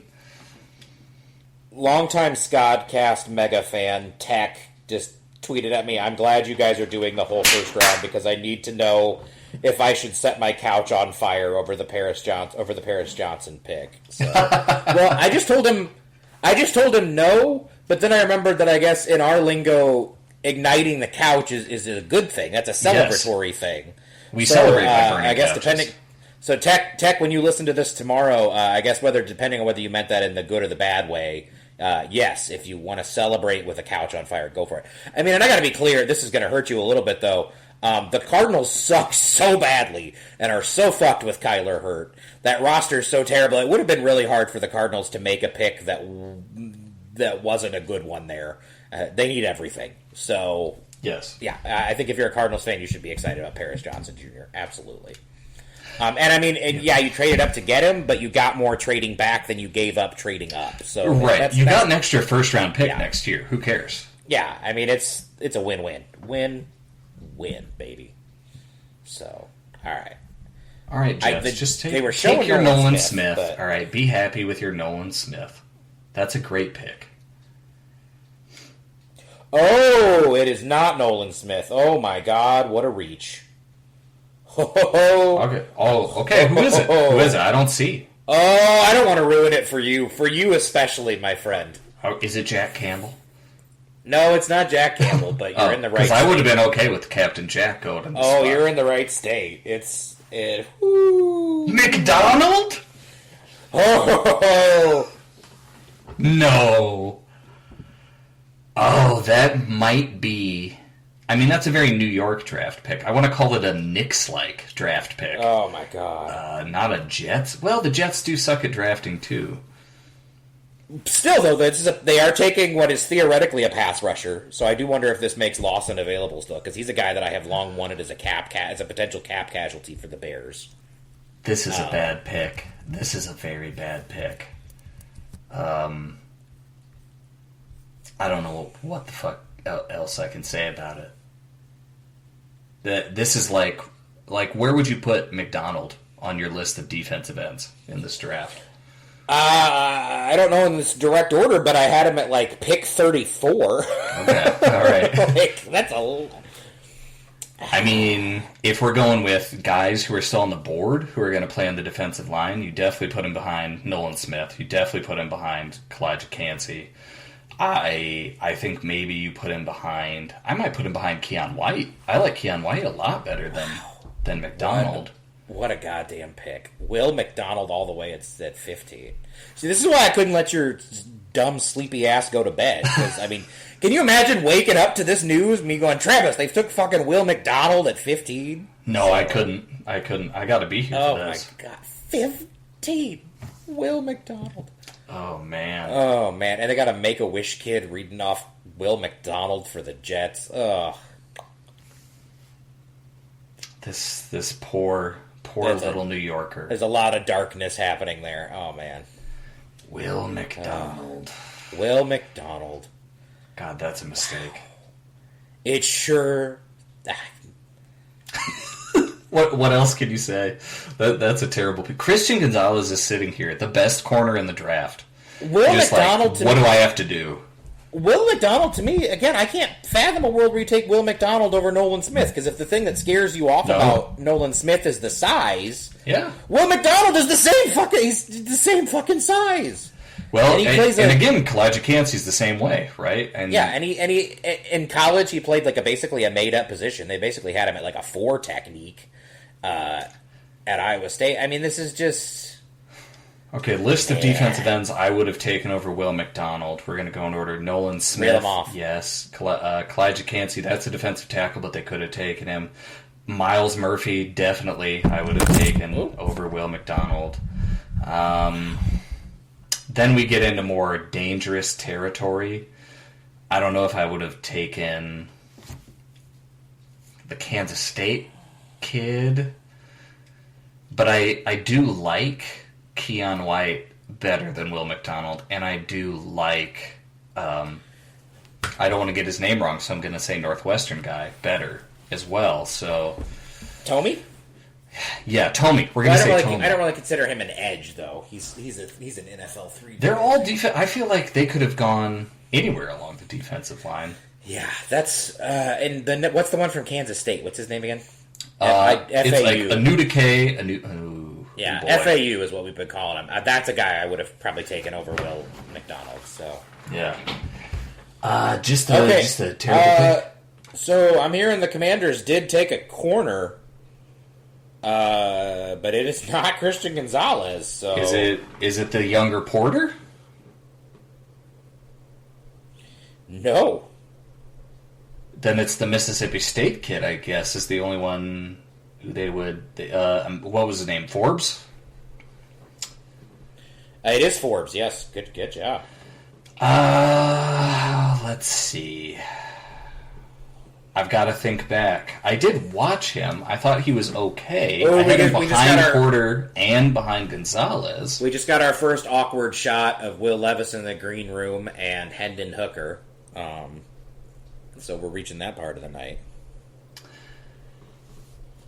Forbes is another one of those dudes who's he's just kind of frighteningly thin. if you're going to go for that guy, why aren't you going for Christian Gonzalez is my question. Okay, now I have to wonder what's wrong with Christian Gonzalez. Right? If you're going to pick another corner ahead of him, if he's going third. God, are the Patriots going to trade back to 17 and still get Christian Gonzalez out of it?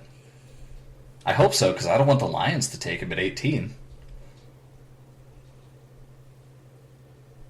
Interesting choice. Yeah, I mean, I guess there's some things you never know going into the draft, but I would not have expected Gonzalez to be a guy who fell any further than like the second quarter. I did not see him falling out of the top 10. Yeah, I really didn't. So he's got to have some undisclosed injury or something, you'd think, at this point to explain it. Yeah. Well, and just like Jalen Carter, the fact that the best market for him was the Eagles in a 2024 fourth, that he was even there at 9 to begin with, that tells you that, I mean, Jalen, I mean, when I had heard, and you never know this time of year, but I had heard he bombed his interviews, teams were not impressed. I had heard that he bombed his interview with the Bears. So, obviously, plenty of teams were scared shitless of the guy. I mean, the Seahawks have not had a problem with taking character guys generally, and they were scared off. So, I mean, obviously, there's stuff we're not privy to. That's for sure. We won't know until we hear from these teams. But man, I mean, the Will McDonald pick, I don't really care. That's a terrible pick. The Lucas Van Ness pick, again, I don't really care. I would have taken Nolan Smith there too.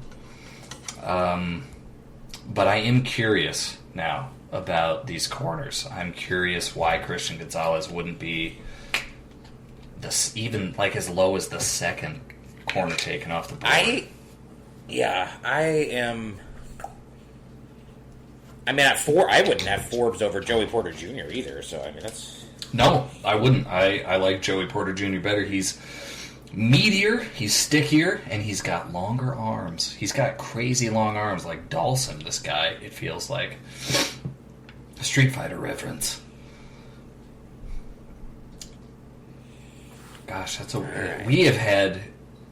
Okay, so when we started this draft, I said that I thought I knew which guys would go in the top 16, but I didn't know what order. I was wrong. You didn't know.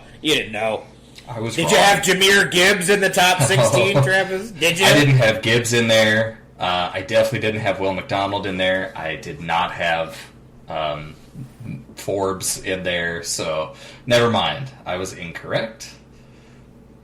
So this is about to get pretty interesting. We are going to see some teams get some serious value here. Jackson Smith-Njigba is still on the board. So we're getting an answer to your question. You got to think he'd be an option for the Patriots at 17.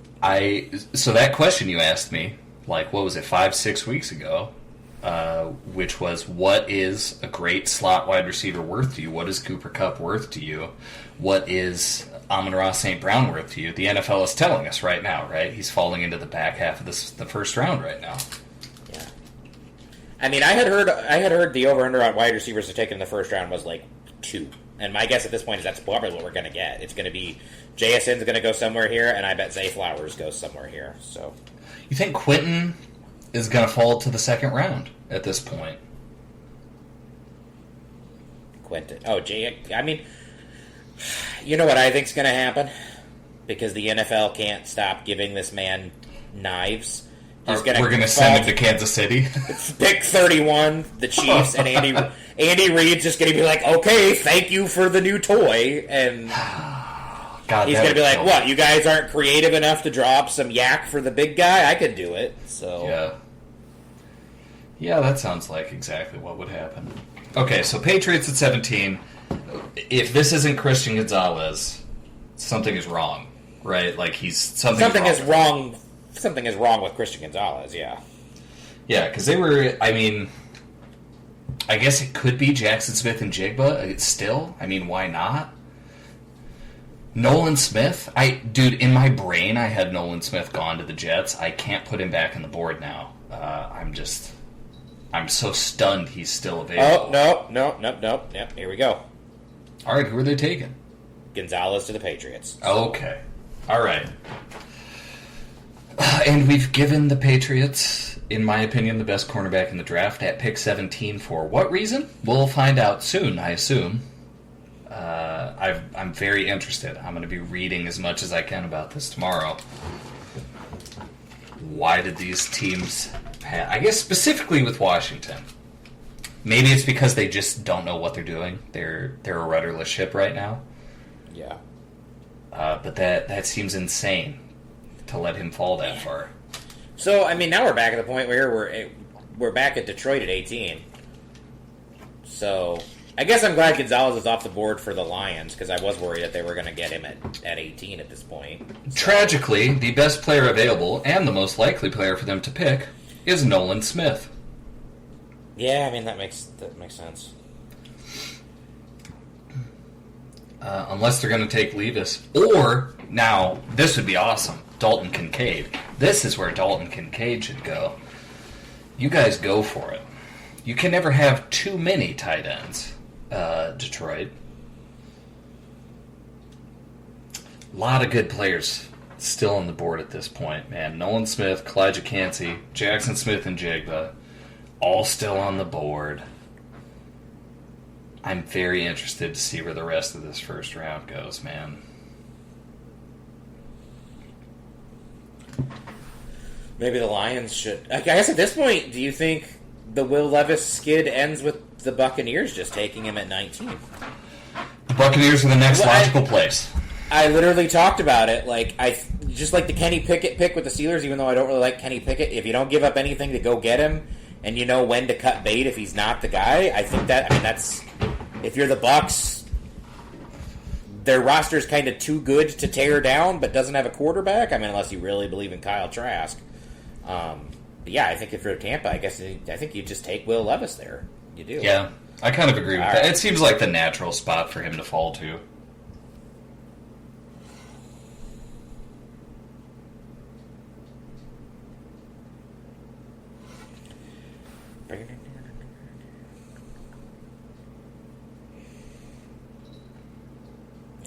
Christian Gonzalez in the all-white suit. I have to say, I will not be surprised if we find out Christian Gonzalez had some kind of medical issue that scared teams off, because I had a hard time seeing a guy with his skill set falling all the way to 17. That was surprising to me. But, I mean, Bill Belichick, that's the way this may... Although, I have to wonder at this moment in time, how is McCorkle feeling? Because the rumor all along was that the Pats were finally going to get this quarterback a weapon to help that offensive line. Still has a glaring need at tackle. Yep. They need help at wide receiver. So it's Bill Belichick is sending the message as usual. Fuck you, kid. Yes. You want to you want to complain to the media about my choice of two morons at offensive coordinator? Well, have fun now. Fuck you. I'm taking a cornerback. Enjoy Juju Smith-Schuster for some reason. Jerk. Yeah. All right. I have to say, if the Lions do go defensive line here, there are still some options. I mean, oh God, what if they went Kancey here? That would suck. I wouldn't like that much more than I liked Jalen Carter. Wouldn't like the other Jalen. That would really suck. I don't want to think about that. Could they maybe take a tight end to replace Hawkinson? Is Hawkinson leaving? He has been a Viking for 7 months. Oh, I thought the trade went the other way. You're right. That was a weird trade. That was a weird trade, man. You thought the Vikings traded Hawkinson to the Lions? That's how it was in my head, because to me, I'm like, the Lions are going up, the Vikings are going down. But no, you're right. That is what happened. God, that was silly. Yeah. All right, so this could be Dalton Kincaid. This really could. Yeah, I mean, at this point, I'm just hoping division rivals stay away from Nolan Smith and Kalijah Kancey, and I'll be happy. But we are getting close, man. We are getting close to the picks where I really, really want the Bears to consider packaging a couple of seconds and getting back in here to take Smith or Kancey, man. They are both Poles guys. He has to love both of them to death, and we need either of them. I can't condone trading back up, though. Okay, well, let me put it this way. Okay, let me put it this way. Look, look, let's say we trade 53 and 61 for one of these picks, and we get either Cansey or we get Nolan Smith, okay? Who are the guys we're going to get at 53 and 61 where you're like, yeah, that's better than Cansey or Nolan Smith? I get that, but we just went through this with Ryan Pace and how consistently trading up depletes the roster. They have a real chance here to just accumulate picks and just rack up players. We need talent, man. We don't just need players, we need talent. There are defensive... This is a deep defensive line draft. There are guys in round 2. I like how the board is falling right now. I wonder if, like, an Adam War would possibly be there in the second round. Like, he should always have been, you know, till Mel Kiper and a couple people got a little carried away after his pro day. But that is the thing. If the Bears don't trade back in here, there are going to be guys, like we said all along, guys will fall. I mean, like, there are too many good dudes. There's too many Keon Whites. There are too many Tuleys. Too many, like Northwestern guys, too many Kansas State guys whose names I wish I had learned. Oh boy, hold on. What is it? No one has said the player yet, but the current reaction is, oh my god, the Lions are having the stupidest draft of all time, so let's see what they did. That's very exciting. I'm very excited. Tell me who they've selected.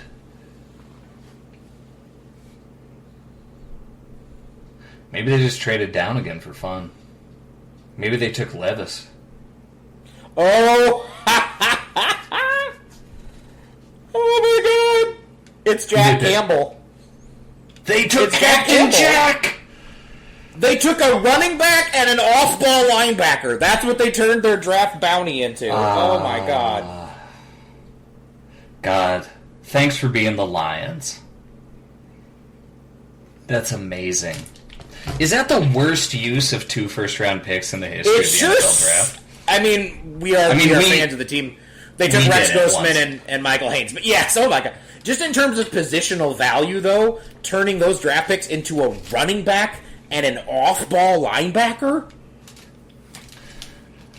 But you can see the Dan Campbell coming out here. You can see these are Dan Campbell picks. Oh yeah, like there's nothing else to be said. Wow. I mean, did Dan just like it? They have the same last name. Do you have CJ's number? Should we call him? Should we call him? You want to send him the link and get him in here? I can't even. Oh my god. The Lions are having the best draft of 1977, man. Yes, they are. Oh my god.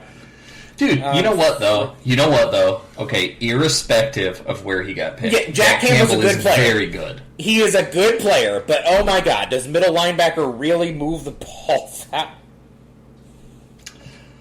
I mean, I can't imagine him being worth this pick, but he has the potential to be a Pro Bowl linebacker in his career. I mean, it's just, whew. It's not what I'd have done. Whew. That's for sure. I mean, they turned the 6th and the 18th pick. I was so worried, Kyle, going into this draft with what Detroit was. I was talking literally 45 minutes ago. I was talking about how smart they are. Oh my god! I've never been forced to eat my words so fast. I've never been so happy to eat my words. Never mind. The Lions are the fucking Lions, and they will be the Lions until the end of time. Just the anti-positional value draft. Just. I am mystified. Jack fucking Campbell. Oh my god. Mystified. Why not take Jack Campbell at 12? You know, like, what? I don't understand this in any way. We've got some teams who maneuvered so intelligently in this draft. We've got the Cardinals trading up to get... trading back to get an extra first-round pick, using the rest of what they got to get back in and get the exact guy they wanted. Incredible. We've got the Steelers just doing what they always do, maneuvering to get right ahead of the team that was going to pick the guy they wanted, and grabbing him. They only gave up an extra 4th. We've got the Bears getting an extra 4th-round pick, knowing they were going to take Darnell regardless, and then we have these guys. Going into tonight, it really felt like there was no way that the dumbest front office tonight wasn't going to be the Houston Texans. And instead, the Houston Texans look super smart, in my opinion. I know we disagree a little bit about what they gave up for Will Anderson. Yeah. And the Lions, who had been playing it so right. Yeah. I was just talking about it. I remember CJ and the Mike Williams face. Like, what? I want to see his face right now. Running back at an off-ball linebacker. I am so tempted to hunt him down. Oh my god! And I feel bad because my in-laws several of them listen to this podcast and they're huge Iowa fans. You're a huge Iowa fan. And guys, Jack Campbell's a good football player, but that is a really high pick for the position he plays. I don't think this is even a bad spot to draft him, but it's not the right team, and especially since you've already taken Jahmyr Gibbs. Like, I can forgive taking Jack Campbell at 18 if at 12 you took Nolan Smith. If at 12 you took Jackson Smith and Jigba. But to take a running back when you already have two other running backs you're definitely paying to be starters on the roster, and then to take a middle linebacker. They paid David Montgomery. They paid him. They did. Why did you pay David Montgomery to turn around and draft Jahmyr Gibbs? Monty, he's guaranteed to be on that team for 2 years. And now you're going to use the 12th pick on Jahmyr Gibbs. So, I mean, I guess you know what they're thinking, I guess. The Lions have to have looked at Travis Etienne on the Jaguars and said, we need one of those. Yep. Absolutely. But why did you pay David Montgomery? We all agree the kind of running back you should have. And sure, maybe Jahmyr Gibbs is that guy. Why did you pay David Montgomery? What's wrong with you? Why would you do that and then waste your 12th overall pick here, which started out as the 6th overall pick, and just blow it on a guy who may not get the most touches out of the backfield on your team this year? Okay, we're on the Bucks. Is it Will Levis? You just do it. It's got to be Levis. You have to just do it. I feel like you have to. There's nobody else. There is. It's like a pick in the draft. It's like the one pick in the draft where someone could take Will Levis, and I'd be like, yeah, that makes sense. You got to do it. Yep. Like you say, it's the Kenny Pickett choice. You're just like, sure, let's do it. There are, of course, two dudes who I think are significantly better. We still have Nolan Smith and Kalijah Kancey on the board. Both of those guys are going to be absolute monsters in the NFL. If I had to put money on it, I would say they would take Nolan Smith, but, crazy. No, it's Kalijah Kancey. They picked Kancey. There he goes. Well, good for Kalijah. That's a good... These people do they really think that Kyle Trask is a thing?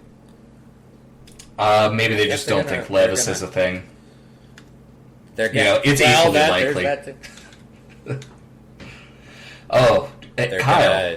They're gonna bask in Trask. Good for Kalijah Kancey. Good player. We both love him. I think this is about where he feels right. Guys, don't do the Aaron Donald comparison right there. That's just mean. That's what don't do that to him right there. Yeah. Hey, Kyle, we are one pick away from your boy Justin Herbert getting Jackson Smith and Jigba. I think that would be good. Although, again, as much as I love JSN, he feels more like the kind of wide receiver they already have on that roster. I feel like they need a vertical threat, and the only thing I don't feel like JSN is a vertical threat. If that's open, vertical. He gets open. That's not a bad. It's not bad. God knows. Yeah. Yeah, I don't. You would think that the Bolts have to take a wide receiver. What if the Seahawks take JSN? They could. Here? Yeah, Geno would be in heaven. Imagine that wide receiver core. You've got three guys that do everything.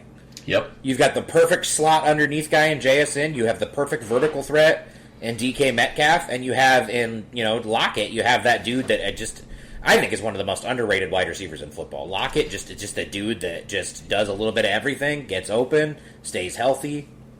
Yeah, you want to talk about fit, like the Bears have built their wide receiver core. Jackson Smith and Jigba pretty much completes that wide receiver core, so I'd be a great spot for the Seahawks to go after it.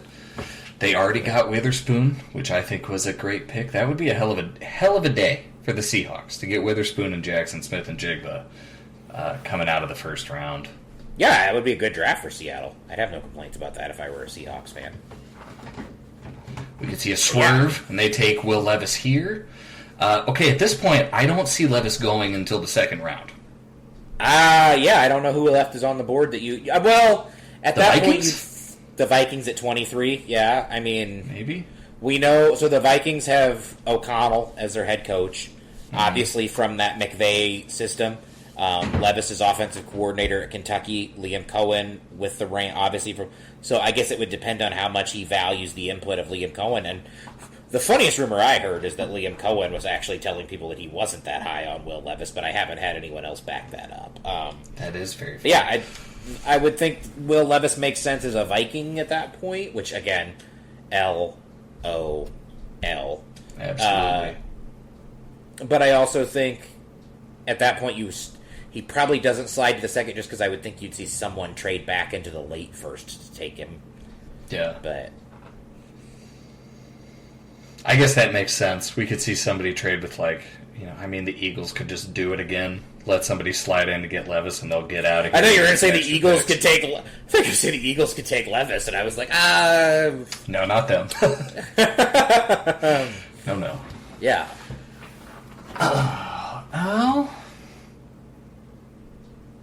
Yeah, I mean, the only thing I can think here is, now that it's in my head, is Jackson Smith and Jigba, but I could be surprised. Nolan Smith remains on the board, and that is they still need some help at edge, and I think... Well, and Seattle has switched to more of a 3-4 hybrid look the last couple of years. Smith would slot right in there. I have to say, I didn't think Nolan Smith wouldn't go top 20. I think we're both disappointed by this. Well, I know you... I had seen, kind of alternating mock drafts. It was either going to be Cansey falling into the back end of the 20s, or it was going to be Smith, and here's Cansey going at 19, so I guess it's going to be Nolan. Yeah, we'll have to see. There's a little bit of real estate left to go in the first round. As it stands right now, though, I do think the second round is going to have some good defensive line options for the Bears. I do. Absolutely. Now, one dark horse candidate for pick 20 that I did hear, I have always heard that the Seahawks are enamored of John Michael Schmitz. So, just a dark horse candidate, I'm going to throw that out there. At 20, it'd be real rich. Take him. It'd be real rich, but I mean, we talk about this every year. How that top center just keeps getting undervalued. You take a guy, and he's there for 10 years, and isn't that worth a pick in the 20s? Just like Linderbaum last year, man. You're going to get a second contract out of that guy. Is it really not worth it? Man, that would be a hell of a choice. Man, I cannot believe that the Lions and the Packers could have ended this night with Jalen Carter, with JSN, with Christian Gonzalez, all in the division, and instead we are looking at Lucas Van Ness, a running back, and an off-ball linebacker. I can't believe it. The Bears made it out of this draft so sweet. It's such a good both Lions picks are off the board. Yeah, at this point, all we have left to see is what the Vikings do at 23 as far as the division goes in this round. So, I mean, it's just... Okay, should we start just spitballing the funniest pick? I know what the funniest pick to the Vikings is. I know it in my heart. It's Hendon Hooker. Is it Hendon Hooker? It's Hendon Hooker. Oh, yeah. It's Hendon Hooker. So we need to summon that into existence. We've been doing pretty good. Well, they are currently showing Will Levis right now with a graphic saying that there was only a 1.1% chance that he would be available at pick 20, and yet here he is. Where are they getting these odds from? What? Their own analytics department. Okay, all right. Wow, if Seattle took Levis here, that would be devastating. Devastating to Geno Smith, who had a good year next year. I can't imagine Levis ever being better than Geno Smith was last year. Man.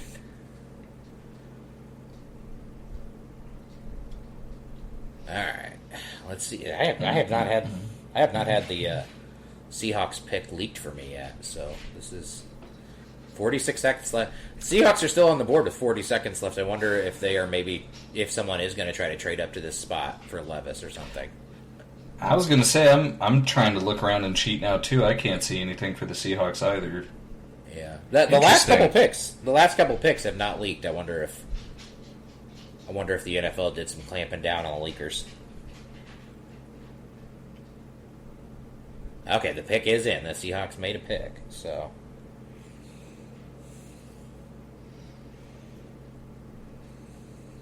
Man. God, I'm just going to go to sleep tonight so relieved with Darnell Wright, man. Just... Yeah, no, I am absolutely riding high. We made the 100% So, I mean, you're decision. looking... So, right now, you're looking at Braxton Jones in year 2 at left tackle, Tevin Jenkins at left guard. You're looking at Nate Davis at right guard. You're looking at Darnell Wright at right tackle. That's the makings already of a fairly solid offensive line, in my opinion.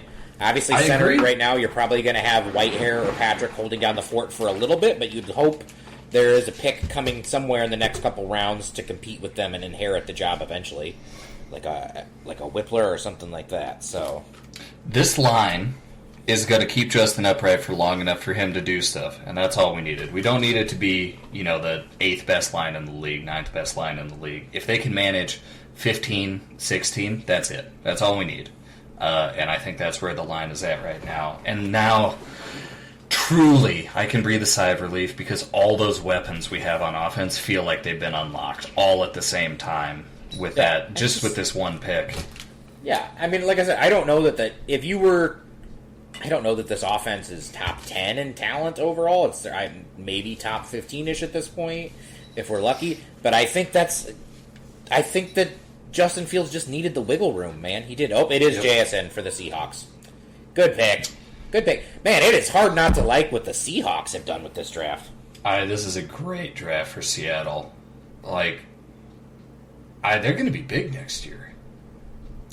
I mean, Jackson Smith and Jigba, we were talking about how good can you be in your first year. Man, in this situation, he could win Rookie of the Year. And then, with Witherspoon at corner, they have strengthened an already strong team. Good on them.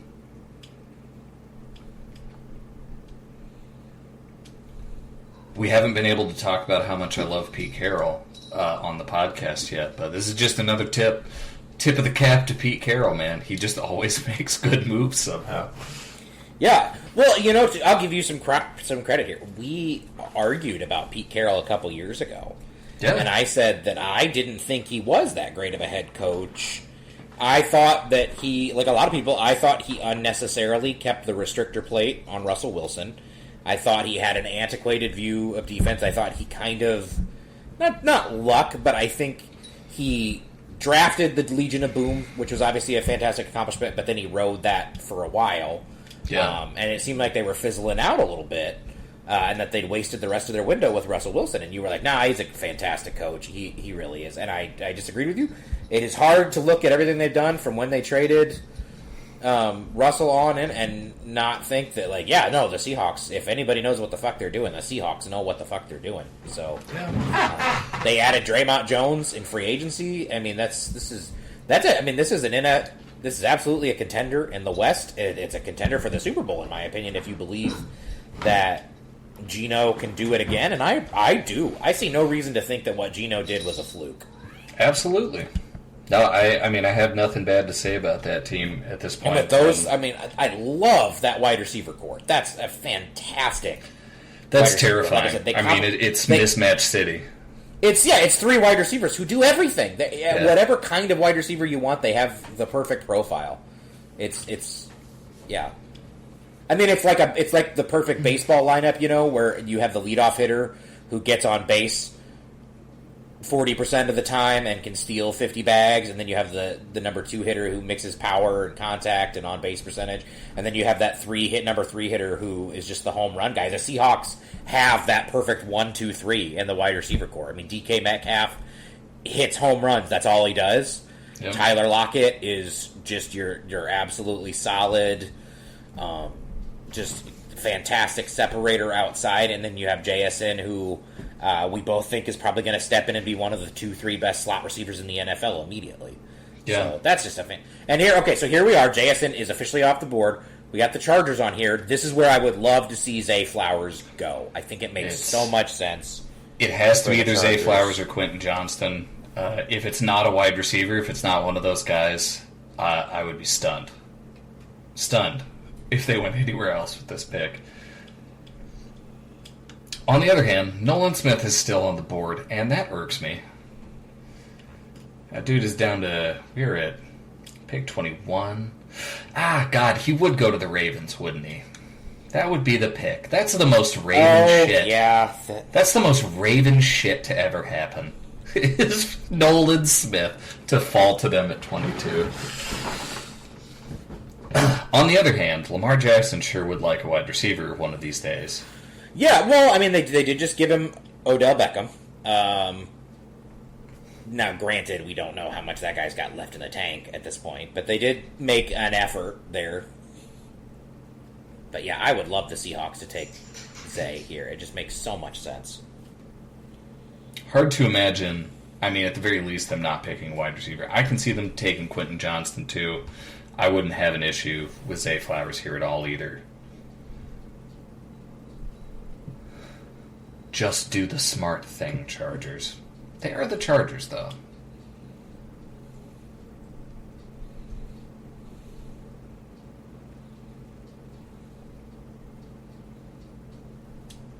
Yeah, Seattle just ended up having the draft I thought Detroit was going to have.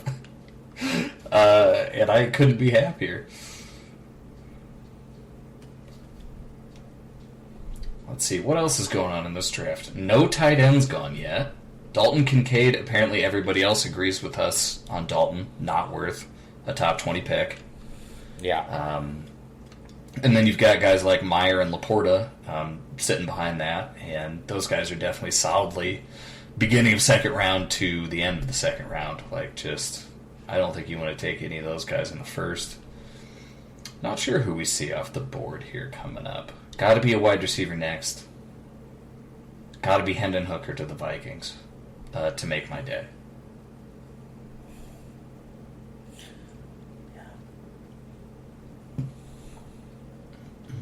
I want this. All right, Kyle. You love Nolan Smith more than I do. I'm going to ask you again, how far down do we got to get before you want the Bears to get back in here? I can't. I don't like the idea of the Bears trading up for anybody. Is it? No? It's not getting closer to you wanting to trade up for Nolan Smith? I don't want I find that surprising. I find that surprising given how much you love him. I think next year they could fuck around and do something like that, but not this year. Okay. All right.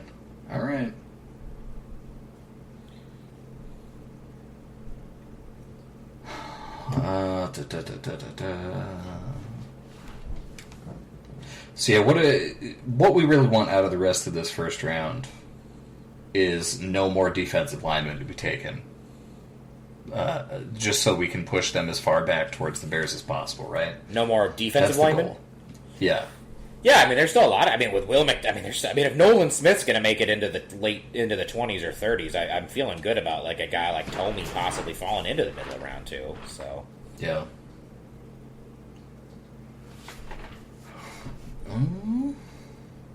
So much camera on Will Levis.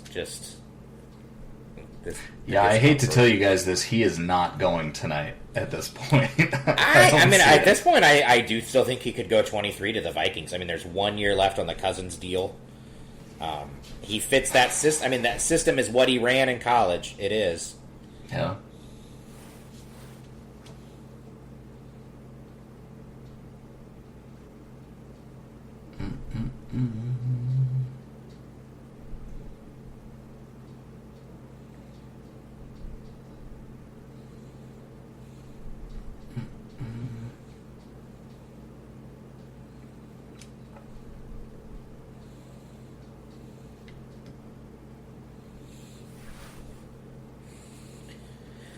Yeah, Chargers really taking their time with this one. The pick's in. What do we got here? Please be Zay Flowers. Justin Herbert deserves this.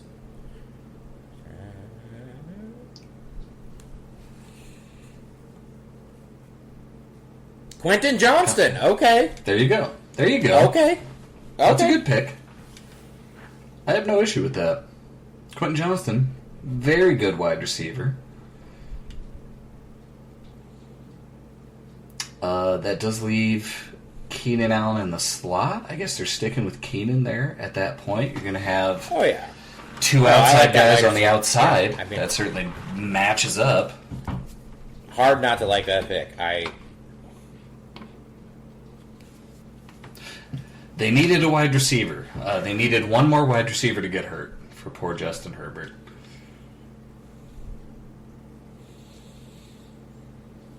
Yeah, I was trying to tell you at one point, like, man, he was throwing to their kick returner for multiple weeks. That was his top target. I got to tell you, I went back and I watched a lot of Herbert stuff from this last season, and he did not have a lot going on for him. I felt very bad. I came out of watching the Chargers last year feeling really bad for Justin Herbert. It was a bad situation. It really was. Yeah, I mean, it was the most Chargers season because you're the team that has managed to turn like 3 Hall of Fame quarterbacks into nothing. It was just like, well, they've got this all-star loaded defense with Khalil Mack and Bosa, and they have an outstanding left tackle now in Rashawn Slater, and they've got 2 solid wide receivers. Let's see what happens when literally all of those guys get injured. That's right. So. Next up, we got the Ravens. Okay, so the most Ravens pick, as we've already discussed, would be Nolan Smith, because one of these guys always falls to the Ravens in the 20s. But I would have to say, man, I would be tempted to take Zay Flowers with this pick and just complete the run on wide receivers here from 20 to 23. Yeah, no, I think this is... Yeah, I think this is where you take the wide receiver. And I mean, I think we both agree this is the area where you would find value at wide receiver in this draft. The Quentin. I didn't anticipate Quentin falling this far. I didn't anticipate JSN falling this far, but I think it's that's in an ideal world, that's exactly where they should be going. 20 in the early 20s, that makes a lot of sense. And then after Zay Flowers, personally, that would be the last one that I would take in the first round. I'd wait till round 2 to take any of the others. I know some people are higher on Jordan Addison than I am, but, we talked about the list, why we were concerned about the measurables, but... Yeah, definitely. Yeah. I don't know. There are a lot of options here for the Ravens. They could take Joey Porter's kid, also still available. They could use a corner. He's a very good corner. I liked him. Well, and again, this was why I said all along I wanted to pick in the first round to be an offensive tackle, because the depth in this draft is at corner, and it is a defensive line, and we are seeing there are guys that are going to fall. At this rate, there are going to be corners in round 2, and there are going to be defensive linemen in round 2 who are going to be good value. I mean, Miles Murphy has not gone yet. Brian Breesy has not gone yet. There are dudes, Tomey still on the board. There are dudes that are, one of those dudes is going to fall to 53. I mean, just the value is there. That's where the value is. You got to play the draft, play the strengths of the acquisition cycle. So, yeah, I mean, to this point, I'm not sure this draft could have gone any better for the Bears. I'm really vibing off of it. Who do you want, Ravens? I do wonder. Well, it sounds like Dallas maybe just traded up. I wonder if the Ravens were interested in Quentin and now are moving down because he's gone. So that could be. Yeah. Oh, never mind. Dallas did not move up. Okay. You're a liar. Let's see who the Ravens take. So I'm going to say I think Zay Flowers, great fit for the Ravens and for Lamar. I see no reason not to take Zay Flowers here, other than if the pick is going to be for Nolan Smith, pretty much. Yeah, I mean, well, and we know how the Ravens, that's how the rich get richer, man. They just sit there and they take the best defensive player. Yep.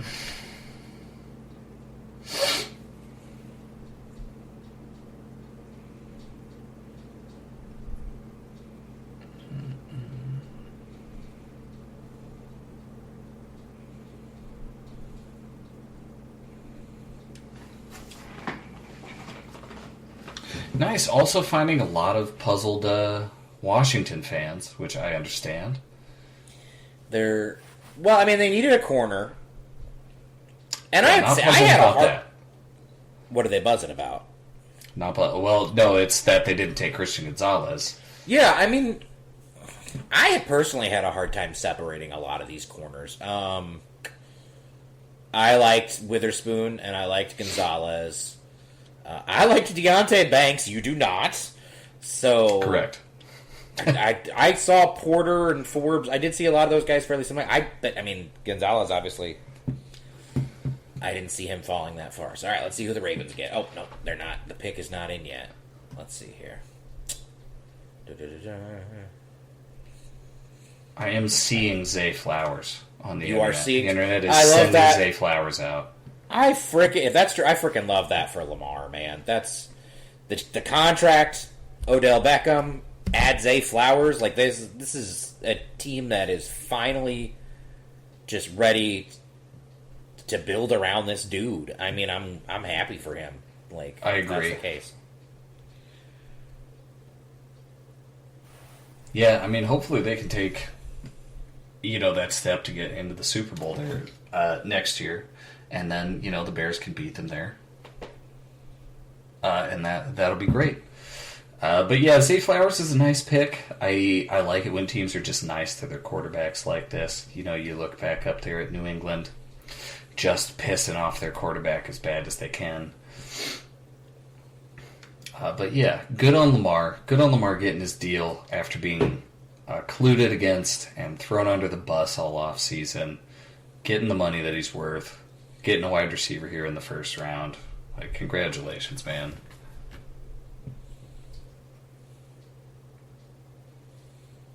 Now we're up to the Vikings. Is it Hendon Hooker, Kyle? Will Levis or Hendon Hooker? You pick one of them, right? And then you just roll with it. You gotta pick a bad quarterback, Minnesota. No matter what you do, you gotta pick a bad quarterback.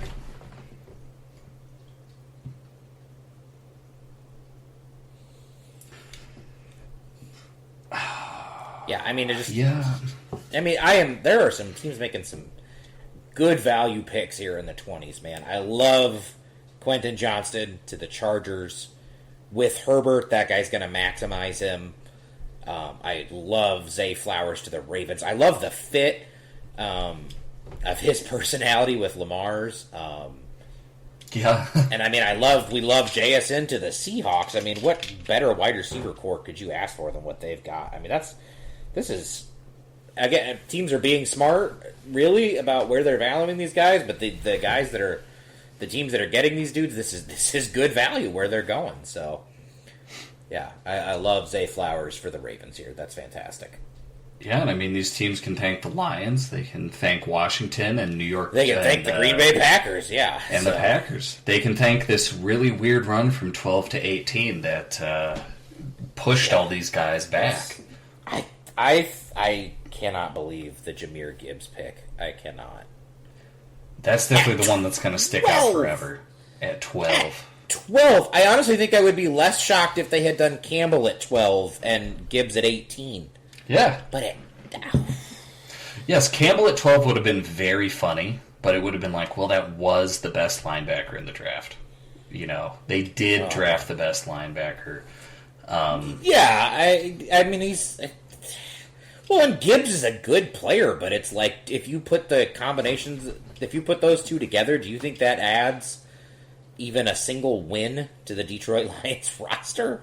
No, I cannot. Especially when you've already paid David Montgomery, so you're going to use him. You've got DeAndre Swift. I mean, Gibbs is going to be what, like your glorified third down back?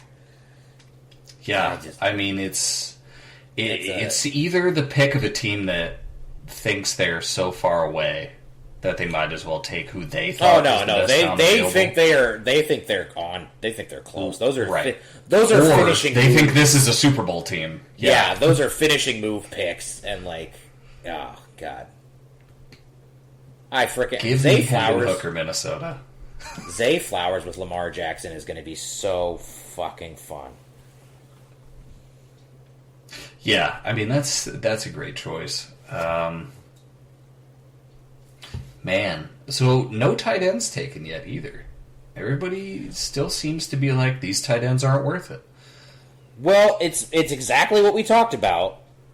I would have to assume, because of how deep this tight end class is, every person is like, why would I spend a first on Dalton Kincaid when I could take Sam Laporta in the second round? And now, as soon as I said that, watch the Cowboys take Sam Laporta in round one. But, but yeah, I mean, that's exactly what I'm talking about. This tight end draft is so deep, you feel like you can get a starter caliber guy in round 3. It's really hard to justify taking any of them in round 1. Absolutely. And I mean, Dalton Kincaid is the kind of thing where, like, if you take that guy late second, I could be excited about that pick. Because if the next Kelsey hype is real, that's a hell of a steal. But, you know, the more likely scenario is the next, you know, Gesicki, and that's not worth a first. So, yeah, it's... Maybe the NFL has come to its senses a bit on these guys. I do wonder if that's the case, though. I wonder if all of these tight ends have a very similar grade from these guys, so they're just saying, why would I take the first one when I could take the fourth one or the fifth one? You know, when they're all this tightly bunched. Yeah, and then they just all get pushed back as far as they could.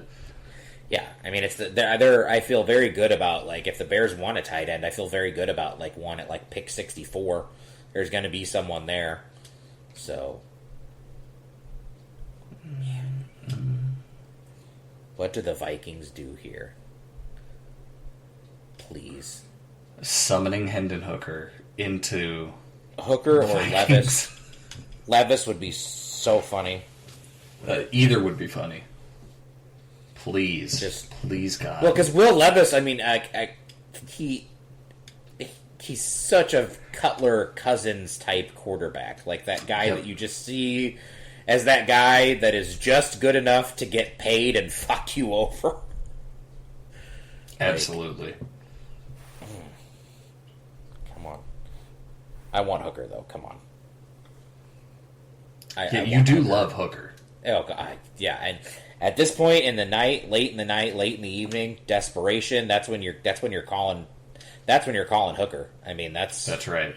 That's when you're looking Hooker. So it's 9:50. You're tired, but you need a Hooker, and that's what Minnesota is thinking right now. Yeah. Come on. Boy, they are thinking about it.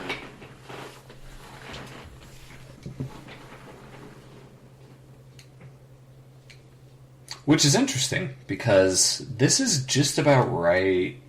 You know, the pool of players I would have expected the Vikings to have. I mean, maybe the only surprises are that I guess Porter and Nolan Smith are still on the board. Both would be good picks, good quality picks at this point, so please don't do that, Minnesota. Zay Flowers. Porter does make a ton of sense. I spent so much time thinking about them. I spent so much time thinking about Zay Flowers with Justin Herbert, which is a fit I loved so much. I never even really thought about Quentin Johnston with Herbert, which is a fit I love a lot. And I definitely never thought about Zay Flowers with Lamar Jackson, which is just, I freaking love that so much. And he's exactly the dude that's got those kind of instincts that will just get open on a scramble drill. You just can see so many defense breaking big plays between those two. Just hell yeah. I love it. Absolutely. Love to see Lamar get paid. Love to see Lamar get some dudes. So at this point, safe to say, your winners in this draft got to be Houston, got to be Seattle, and I would say the Ravens at this point. Yeah, I mean the Ravens. That's a good move for them. I mean, I gotta say, I like the Eagles. You give up a future forward to move up, and you claim Jalen Carter. Sure. I mean, the risk is obvious. Obviously, the risk is considered high by the league because otherwise he wouldn't be there at 9. Yep. I love what the Cardinals did this draft. Trading back, getting an extra first, and then trading back in and getting the guy you were going to take anyway. That's huge ups from me. Yeah, that was a good move by the Cardinals. Obviously, I mean, we like what the Bears have done. I mean, I think we both... Yeah, this is what we wanted, right? But yeah, we wanted Darnell Wright, you know? I don't think we ever imagined that with Carter on the board, they'd still take Darnell Wright, but I'm not mad about it. I refuse to be mad about it. Yeah. So... Yep, and I think if you're naming losers, if you're naming losers, you got to say the Lions right now is the number one, right? Like Lions number one. To turn 6 and 18 into a running back and an off-ball linebacker. I mean, I guess they did get pick 33 out of it. Was it 34, 33? 33, I think it was. Which that's 33. A good pick, but like, at this point, what are they going to spend it on? Oh my god. You got to think maybe you could have drafted Captain Jack at 33. You definitely could have drafted Jahmyr Gibbs at 33. Yeah, I think that would have been the perfect spot. Not a single other linebacker has. Yeah, it's okay. The Vikings pick is in. Let's see if I can find out if anybody knows who it is. Mel's best available: Will Levis, Nolan Smith. I'm so upset about how far Will Levis has fallen, or not Will Levis, but Nolan Smith. I was looking through. I was going to say, are you? This is exactly how far he should fall. The Vikings are taking Jordan Addison. So, not a... What? Not a dude... What? Yeah. That's a terrible pick. Not just because I don't think Jordan Addison is very good. That's just so far away from what they need. And it's so far away from being the best pick available at this point. Like, how far down the list do we have to go to get to Jordan Addison? That is a horrible choice, Minnesota, and I could not be having a better time right now. Not even going to take Joey Porter, huh? We're not going to do the quarterback, but we're also not going to do the sensible thing. We're not going to take the best player out there, Nolan Smith. We're going to take this probably bad slot wide receiver. God, good on him. Kyle, we're having a great day.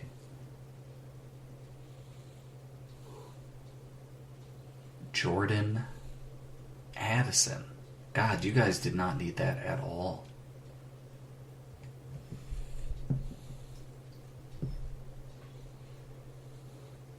Okay, so that was silly. So Levis is definitely out of the first round, right? Yeah, I mean, I think he could potentially replace Adam. I mean, obviously he's supposed to replace Adam Thielen for them. That's but what I think he's doing. He replaces Adam Thielen, and then I think he might replace, like, the washed version of Adam Thielen. Yes, correct. Yeah.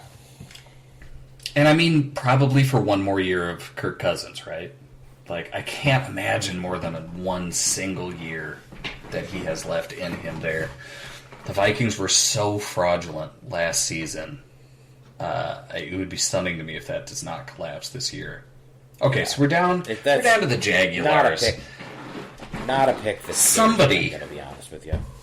Somebody pick Nolan Smith, please. All right? Jacksonville just doesn't need him, I guess. But somebody's got to do it. You know what, Jacksonville? Take Nolan Smith, please. They could do that. I also think they could go Branch, the Alabama safety. This would be a good place for, like, the one safety that's worth a shit in this draft, I think, to go. We still have some really good value picks. And, yeah, I think Branch is moving into good value right now. We've still got Nolan Smith, which is blowing my damn mind. We've got no tight ends off the board, so whoever you think your best tight end is. The Giants just traded pick. Giants just traded pick 25 and 160 for pick 24, so they're swapped one spot with the Jaguars. I wonder what they want. Who did they need? Because I had heard Addison was their pick. I don't think there's a wide receiver left you're going to make a move for, that's for sure.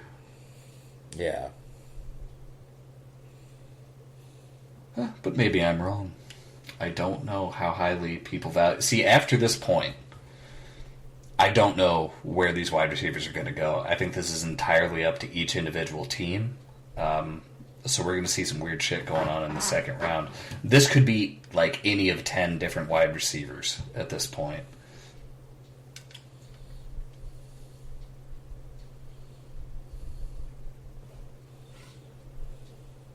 But yeah, I think we're getting into tight end range. We're getting into guard range. I'm thinking about Osiris Torrance. I'm thinking about Avila.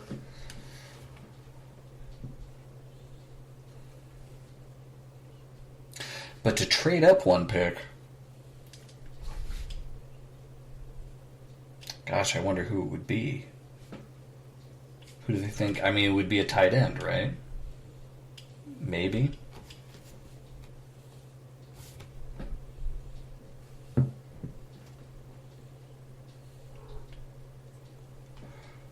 Have we ever seen this many one-pick trades? Like 2 one-pick trades in the first round? Yeah, That's a weird trade. Like a lot.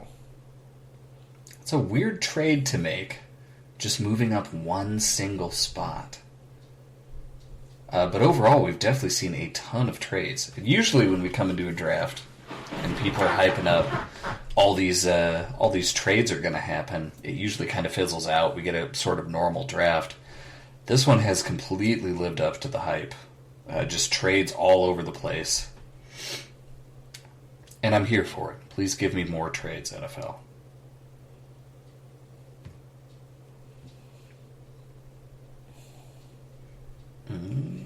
Yeah, I wonder who the Giants move. I mean, I could see them maybe being interested in Branch. They could use some defensive back help. Sure. I don't love that the Jaguars got pick 160 in this year's draft for moving up from 25 to 24, and the Bears couldn't even get a 4 in this year's draft for moving to 9 to 10. Excellent point.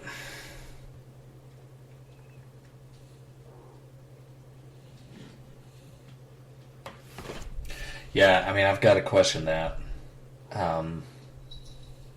But we did get the guy I wanted him to get anyway, so I'm not going to complain. And we got an extra 4th out of it. That's how I see it. Yeah, so I mean, next year the Bears will have 2 firsts, a 2nd. They will have a 3rd. And if someone does hire away Ian Cunningham, which a lot of people think will happen, they'll get another 3rd in that draft, and they'll have 2 4s. So that's a nice setup there. That's a lot. What's that? 7 picks in the first 4 rounds? That's not bad. Okay, clarification. The Texans did trade their first-round pick next year to the Cardinals, not the Browns' 2024 first. So, okay. Thinking maybe the Browns pick will be worth less than their own, eh? Potentially, yeah. Or else the Cardinals drove a hard bargain. This is interesting. Seems like it might be Deonte Banks that the Giants traded up for. Yep. Yeah, they could use a Banks. corner. That's what you're seeing? Obviously, I do not like him. I think he's a good player.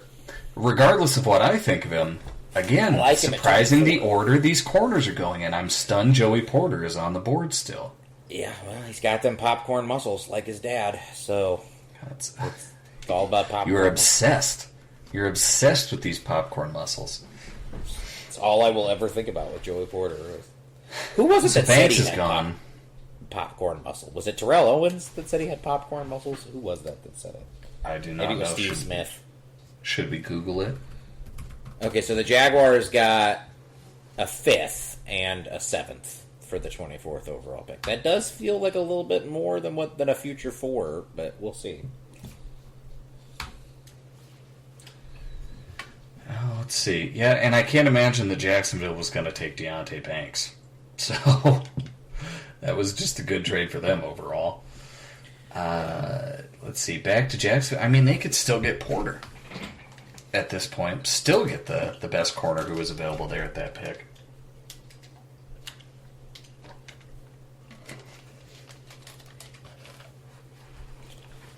Deonte Banks at 24. Okay, so I wonder, do the Jaguars then, do they still take Branch at 25? Like, I feel like this is a good place to go with the only decent safety, I feel like, in this entire fucking draft. Okay, Kyle. It's pick 25. I'm going to ask you again. Do you want the Bears to trade back in to get Nolan Smith at this point? My answer is still going to be no. The price from 53 to 25 has got to be more than I'm willing to pay. You think so? Yeah. I don't know, man. I feel like both second-round picks would do it. I love me some Nolan Smith.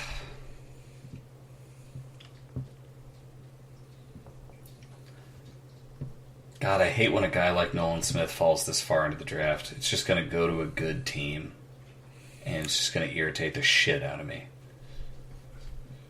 Yeah, I mean, what's funny is I think the Jaguars, if they took him at 25, would be getting a better pass rusher, in my opinion, from Georgia than the pass rusher from Georgia that they took at number 1 overall last year.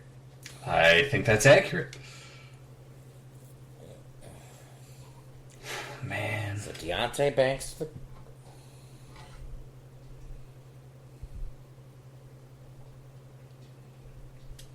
Yeah, I mean, so now I have a couple of teams who I can go out and look at. I'm very interested in the way these quarters were ranked in this draft. To see Witherspoon going at 5, and then Forbes at 16, Gonzalez at 17, and then Deontay Banks before Joey Porter at 24. Lot of differing opinions on these guys. Also, we saw 4 wide receivers go in a row from 20 to 23. Which is, like, I mean, you said the over-under was 2 wide receivers, right? We got 2, and then we got 2 more. We got double. But, I mean, I felt like that was the value in this draft if you were taking a wide receiver. There were 3 to 4 guys that were late, that best fit in the late first, early second. And then I think it drops. Really, I think the wide receivers drop off from here to some guys who I think are mostly like late second options. I don't think there's even a lot of high second options that I'm interested in. The Jaguars have traded down again with the Bills. They've gone down 2 more picks. So this is where I wonder if maybe Buffalo takes Anton Harrison. They need... This is a good spot for Anton Harrison to go, I would say. This is definitely the range where I would take him. Yeah, I mean, I feel like Buffalo was hoping one of these wide receivers would fall, and that did not happen. So now they're gonna. I mean, what do? Do you take the best guard available? Do you take Joey Porter because he fell? A lot of options. Their defensive line really was the issue last year in the playoffs. I mean, yeah, they still have. I mean, hopefully, you would hope for their sake Von Miller's healthy this year and can contribute because that defense really fell off after he went. But they need tackle help. They need interior offensive line help. This would be a good place for Osiris Torrance, in my opinion. But Harrison would make a lot of sense. I do agree. Well, yeah, interesting. Also, Jacksonville here, just stockpiling late round picks.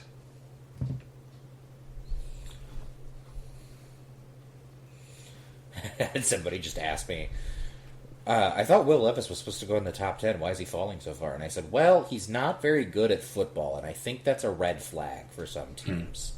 So that's a problem. Yeah. The trades in this first round, I will be interested in the stats on this later, but this has to be the most trades I've ever seen in a first. I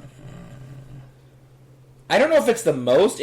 I feel like it is the weirdest kind of trades, though, that I can remember.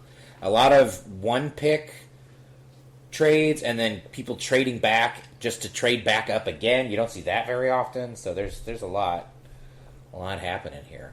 So I really do wonder if this Dalton Kincaid. Is this where Dalton finally goes? A year after they paid Dawson Knox? I mean, I guess it's good on them if they don't let sunk cost, but I don't know. Yes, Albert Breer is saying it's Dalton Kincaid, so I guess I'll go with that. Interesting pick. I think he sucks. Interesting choice. I don't love this for Buffalo. And when you already have Dawson Knox, which, I mean, don't get me wrong, I don't think Dawson Knox is very good. I think he's basically Cole Kmet. But you paid him, and now you're going to trade up to take another guy that I think is one of those tight ends that really can't play tight end. Is basically just a slide. They also, by the way, they sent pick 130 as a part of this trade to get not. Well, how far did they jump? Dalton Kincaid. How far did they jump, though? 2 How many picks. spots? They were at 27? Yep. Yeah, so that 2 spots versus 1 spot, you'd think that would increase the value a little bit. Jaguars must love the depth in this draft, or maybe they just... I think at this point, maybe it's the Jaguars think there's going to be a guard there, and they're just going to go back as far as they can until they get either Avila or Osiris Torrance. Yeah. Not bad. I do not agree with this pick. I don't think this helps Buffalo at all. Yeah, I don't know, man. Yeah, I could see them sitting there and saying, well, we didn't expect 4 wide receivers to be off the board at this point, and they were probably thinking, let's get some wide receiver help here. And they're growing after a pass catcher. Maybe this is the next best pass catcher on their board, and they really don't plan on playing him tight end very much. I do not know. But I do not like Dalton as a player very much, and yeah, to trade up to get him when you could have taken any tight end. Yeah, there's to trade up for a tight end in the tight end draft makes very little sense for me. And the Cowboys are on the board. I am sure Cowboys fans are being very rational right now. Nolan Smith still available. Well, and the Cowboys, I wonder if that's why Buffalo moved up, because the Cowboys just let Dalton Schultz walk. So you'd have to think Buffalo was thinking Dallas was looking at Kincaid as a Schultz. God, if I was Dallas and I needed a tight end, I would take Laporta here and then feel better about it than I would feel. Yeah, you take Laporta, you take Meyer, you take Washington or whatever, and you're feeling great. Like, I feel much better about any of those guys than I do Dalton Kincaid. I see no issue with that.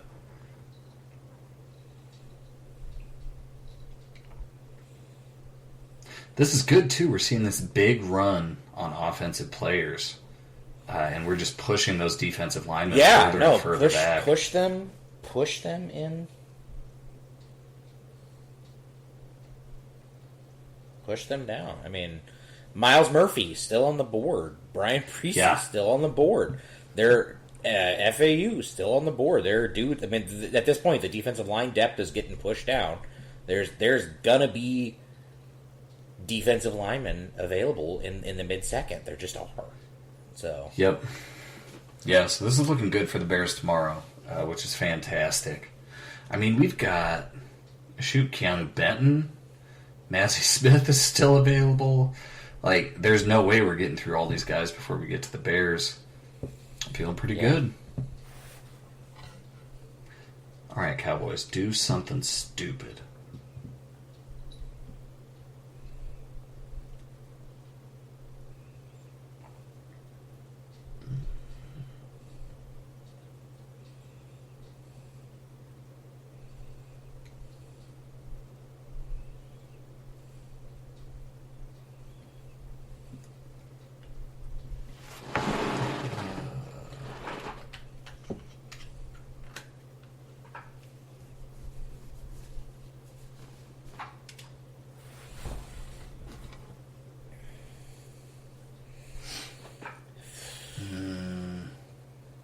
So what does this got to be? Nolan Smith or Joey Porter, right? If it's not that, I guess they're taking... You're just going to keep saying those two guys for every pick. You'd think it has to be one of the 2 good players on the board. There are 2 good players left, damn it, and nobody's taking them. I've seen Jordan Addison, Deontay Banks, and Dalton Kincaid go in the last 3 picks, and I'm staring at Nolan Smith and Joey Porter Jr. I wonder what people don't love about Joey Porter Jr. I wonder what that is. That is an excellent question. Am I this far off on my ranking of corners is what I'm wondering now, or is this going to bear itself out during the season? Maybe I'm just a bad judge of character with corners. This is entirely possible. All right? Yeah. Oh, and Michael Meyer, they're showing Michael Meyer. I mean, if you're Dallas and you're forced to settle for Michael Meyer instead of trading up like Buffalo did, I don't know that that's upsetting. Like, no, significantly, in my opinion, better tight end. A real tight end. Yeah. Yes, it does seem to be. It's going to be Meyer. It's just a great pick. I mean, why would you move? That's a much better tight end than Dalton Kincaid. I wish I could understand what the Bills thought they were doing there.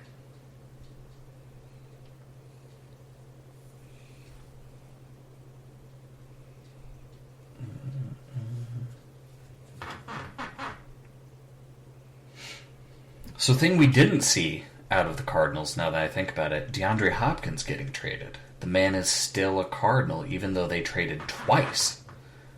Yes! That's surprising to me.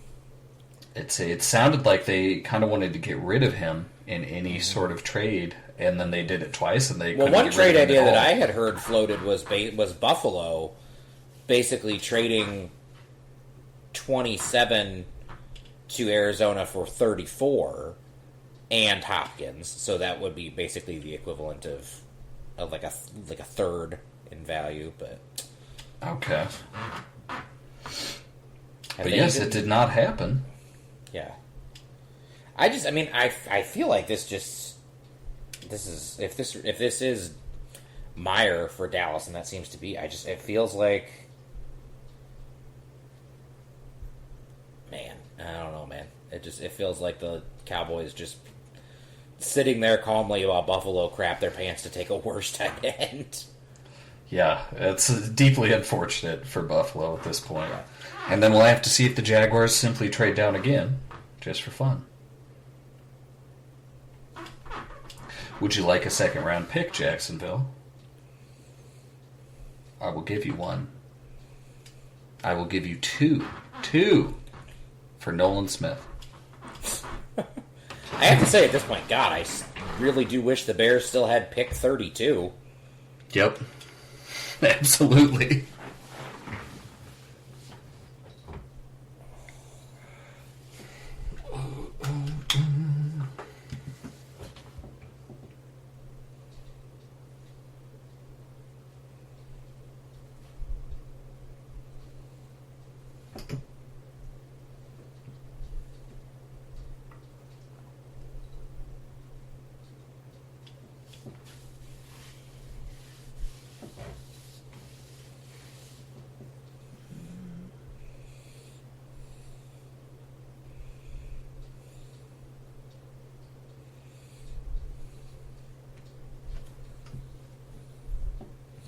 Oh, so this is funny. Speaking about those analytics, the Lions had an interesting first round. According to ESPN Analytics, there was a greater than 99% chance Jahmyr Gibbs would have still been available if the Lions had waited to pick him at pick 18, and a 96% chance Jack Campbell would have still been available at their next pick, which was pick 34. That's good. I wonder what was the percent chance of Jahmyr Gibbs being available at 34 as well? Because for some reason, to me, it feels even higher than Jack Campbell possibly being available at that pick.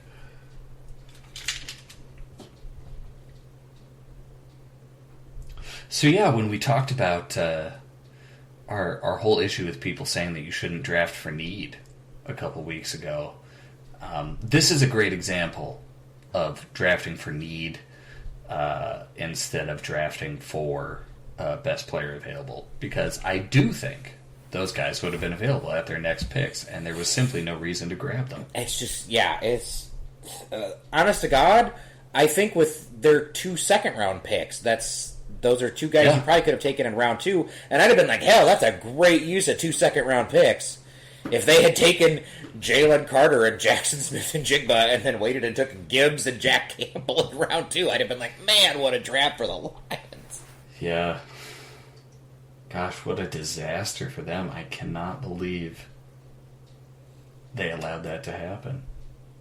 But kudos to them, because I really thought I was coming out of this draft like okay with what the Bears did and terrified of what the Lions did, and instead I'm ecstatic with what the Bears did, and the Lions and hilariously laughing.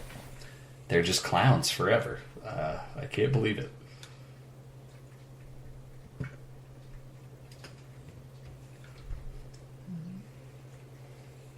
No, the Cowboys have selected Mazai Smith. Oh, okay. I like that for them. I do. I'd like that for them. That lets them occupy some blockers and free up Micah Parsons. That is a good pick. Yeah, I don't mind that at all.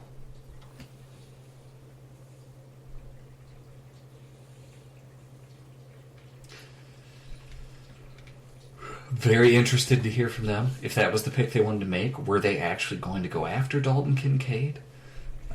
Was there just this big Dalton Kincaid convention at the end of the first round? I do feel kind of bad for Michael Meyer that they spent like 5 minutes showing this man in his highlights while the Cowboys were on the clock.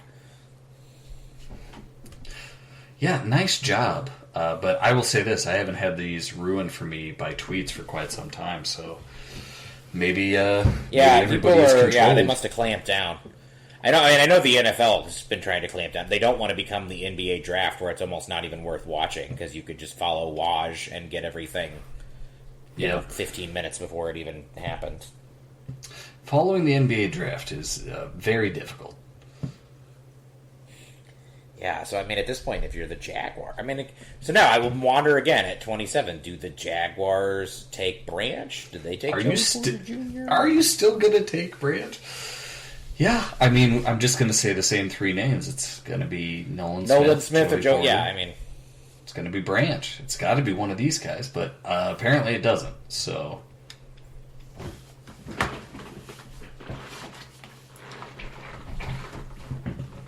gosh, is Nolan Smith's size really this big of an issue? If it is, why the fuck did Will McDonald go at 15? Yeah. I can't fathom a world where you knock Nolan Smith for his size and you still take Will McDonald at 15.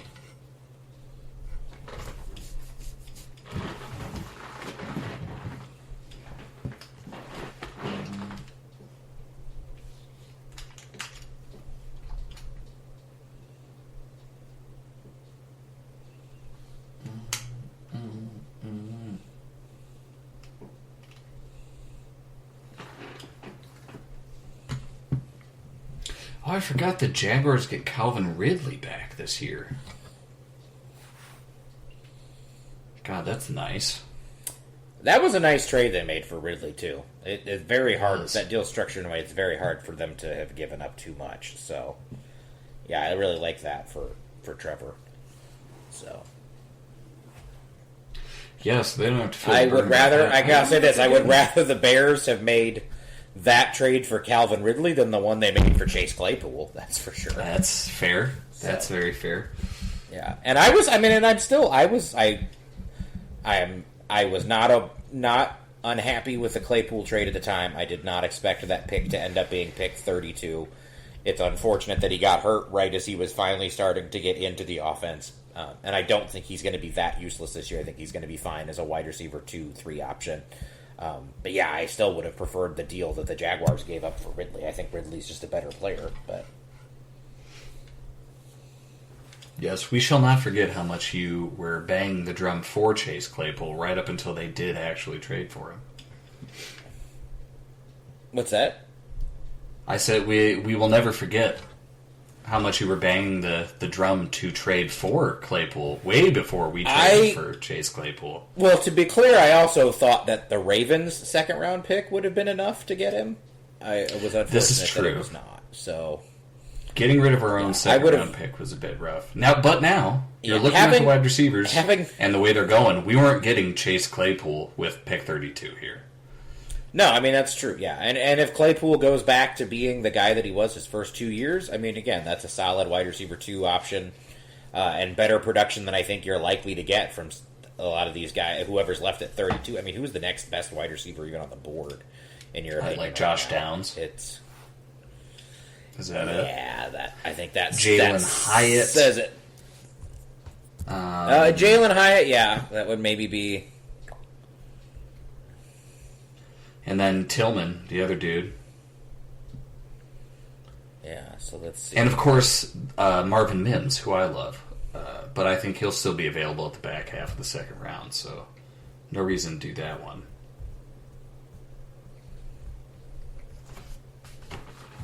Yeah, so the next best wide receiver on the PFF big board, would be Josh Downs. After that, it's Tank Dell, who, again, not a fan of at that size and that speed, or lack thereof. After that, it's Hyatt. Cedric Tillman. I do like Cedric Tillman. I don't know if he's, yeah. There are some defensive line. I mean, assuming these next, what do we got? 27, 28, 29, 30. We got 5 picks. Assuming these next 5 picks don't go too badly, there are going to be some defensive linemen in round 2 that I'm excited about. We're going to enter round 2 with potentially Nolan Smith. God, please someone take my boy. But Miles Murphy still on the board. Felix Anutika Uzoma. FAU, if I butchered that, I'm very sorry. I will learn how to pronounce it. Brian Breesy. Keanu Benton's still out there. Keanu Benton, Thule, Tomey, Ojolari, Benton, Keon White, again, as we said, probably the most optimistic green room guy. I mean, Nick Herbig, they are going to get some value on the defensive line in round 2. It's just, it feels, okay, who the Jaguars taking? It's Anton Harrison. Okay, I like that. Well, there was a rumor. I mean, they lost, I'm blanking. The guy that just signed with the Chiefs. We talked about him as a potential free agent option. Help me, Travis. I'm blanking. Brain turning to mush. I mean, it's late. I also cannot remember. Hold up. Chiefs OL signing. And it was Why am I blanking? Boy, my Googling skills kind of suck.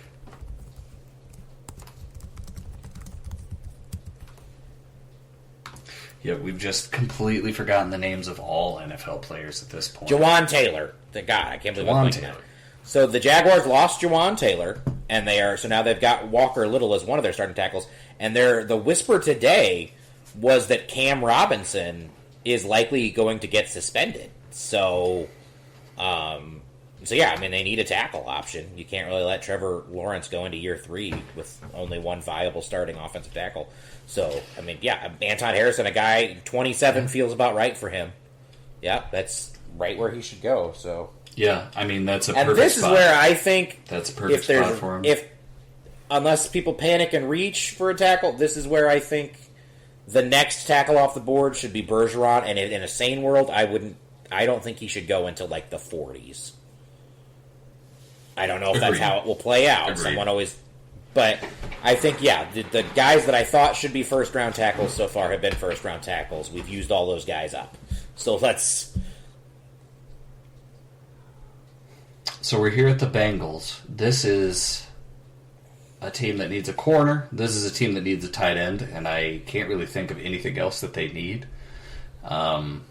So I already feel like just sad for Joey Porter at this point. But man, if he doesn't go here, that's just a huge kick to the nuts. Yeah, I mean the Bengals also can go. Not sure what the Eagles or the Chiefs are going to do here at the end of the first round now. So that'll be very interesting. Well, yeah. I mean, if you're the Eagles, Joey Porter Jr. would make a lot of sense. I mean, they did lose Chauncey Gardner-Johnson. They could use some help at corner.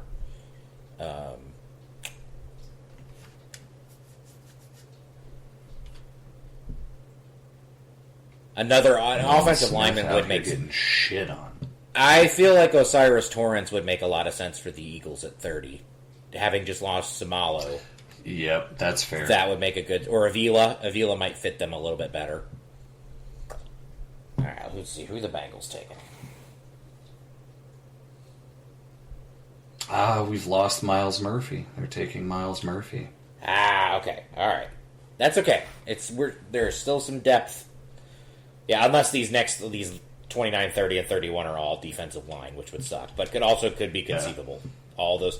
Well, I would be surprised if the Eagles double dipped at D line, I guess, after taking Carter. But surprised to see Miles Murphy go over Nolan Smith. Really feels like people are not high on Nolan Smith at this point. Yeah. Just to see this many dudes go ahead of him. Mazai Smith going ahead of him. Obviously Will McDonald, but yeah, I would have expected him to go much earlier in the 20s here. And now we're at the Saints.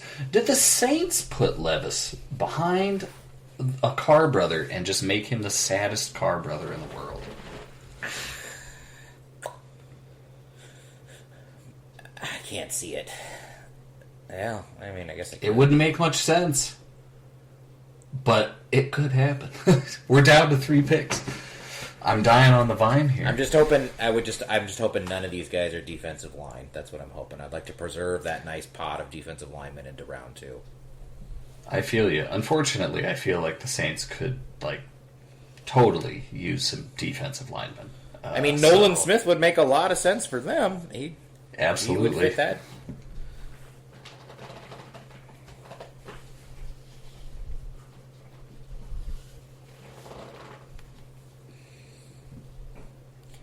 Gosh, to let Nolan Smith get all the way down to the Eagles and the Chiefs, it's absolutely fucked up.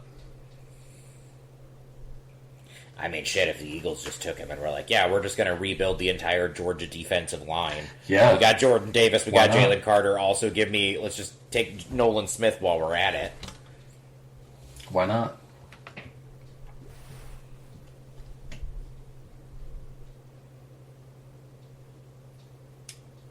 Yeah, unfortunately, it feels like we're about to get an extremely good first round out of the Eagles, which, on the other hand, I'll be excited for what the Bears do next year, but good Lord, Philadelphia. I mean, that's Howie Roseman, man, the best at this game. He really is. He acquired... At least I've come out of this draft feeling good about our own GM at this point. Feeling pretty strong about polls. Roseman is one of those guys that understands the value of picks, and he understands it both ways. He will acquire them, but he will acquire them to turn around and use them and flip them for viable, for current players, for veterans, for whatever the hell he needs. He's not afraid to use them, and he always knows how to... whatever he gives up, he always finds a way. I mean, I wouldn't be surprised to see the Eagles move back here from 30 a little bit if someone wants to sneak back in to take Levis or Hooker or something, just to recoup a little bit of the value that they did lose. But yeah, he's the best in the game for a reason.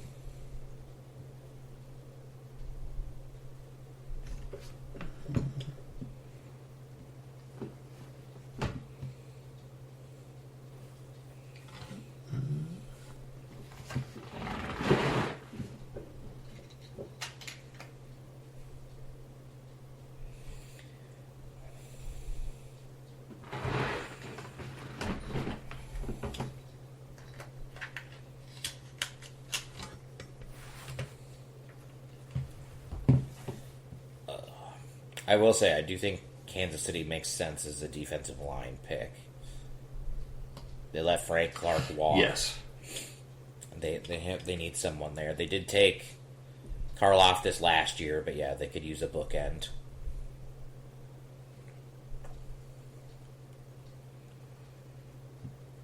The Lions took Jahmyr Gibbs at 12. That happened. Yeah, the Lions really stand out in this. And that's saying something. In a draft for the Jets reached on Will McDonald. We got the Commanders taking the wrong corner. Pick Jahmyr Gibbs.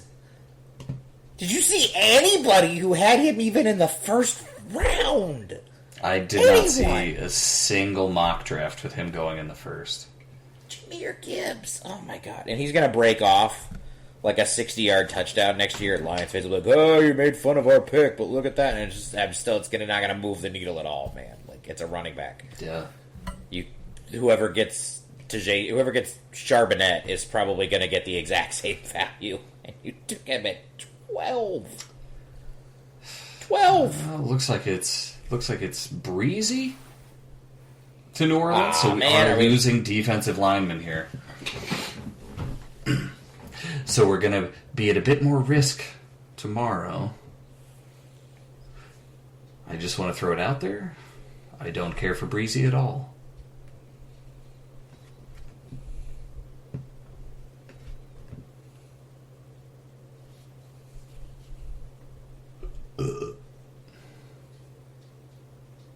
Very nice. Yeah, thank you.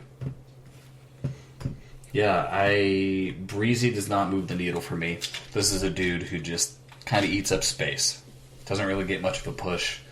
I guess he could be a solid run stopper, but I just don't see him amounting to too much in the NFL. He's a guy that I like at pick 29, though. I mean, that's a guy that you saw mocked at the beginning of the college football season in the top 10 most places, and now he's here at 29. I don't think that's bad value at 29. I suppose. I mean, they're probably going to take a defensive lineman at this pick. You're going to pick who you like the best, but I don't like him as much as Keon White. I certainly don't like him as much as Nolan Smith, obviously. We've been talking about him for the last couple hours. I don't know. I might have taken Keanu Benton before I took Breezy. Not a guy I was huge on. A very Lucas Van Ness vibe he gives off to me, I guess. Interesting. And is he in the room with us right now, Lucas Van Ness? Yes. He's Haunted right. By the Lucas Van Ness. He's right here floating around us. The spirit of Lucas Van Ness. All right, we just got the Eagles and the Chiefs left to go. One of Nolan Smith and Joey Porter is going to be available in the second round of the draft.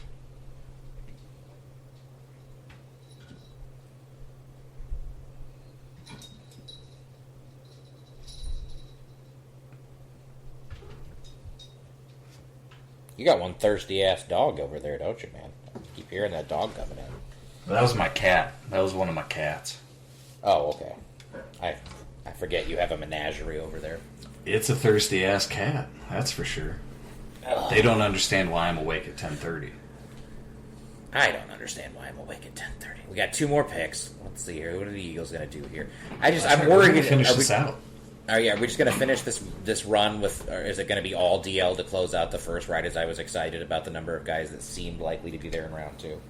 Yeah, remember when you jinxed the Lions being smart? You then successfully jinxed this defensive line run. Oh, God, if the Eagles get Nolan Smith, too. Did they have the best first round, in my opinion? Getting Jalen Carter and Nolan Smith.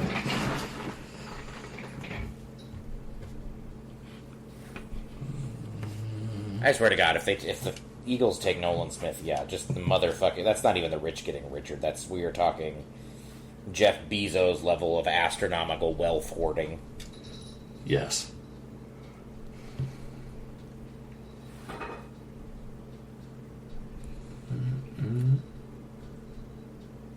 I really like the way the ESPN is projecting these players like over the crowd. Like right now, it looks like there's a 30-foot tall Brian Breesy just terrorizing the people of Kansas City.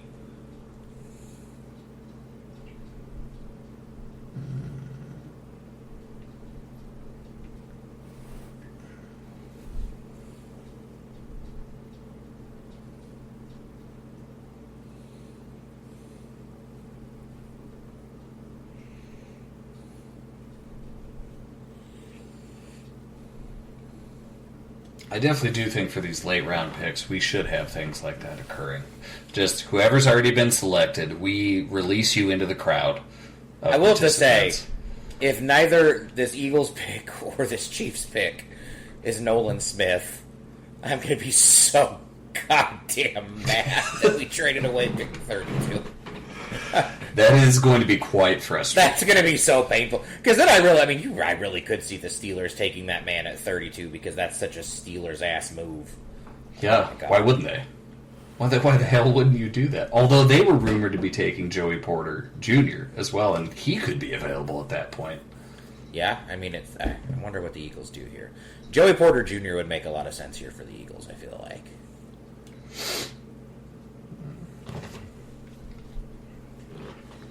This happens every year. Some group of dudes have to slip out of the first round. Yeah. It does feel like we've got some serious talent here. I don't know. I can't believe Nolan fell this far. And to have him just fall right into the Eagles or the Chiefs' lap, I gotta wonder what is it that people don't like about him? Is it just the size? Because I can't understand passing on Nolan Smith for Will Anderson. Will McDonald, I assume. You probably understand Will Anderson.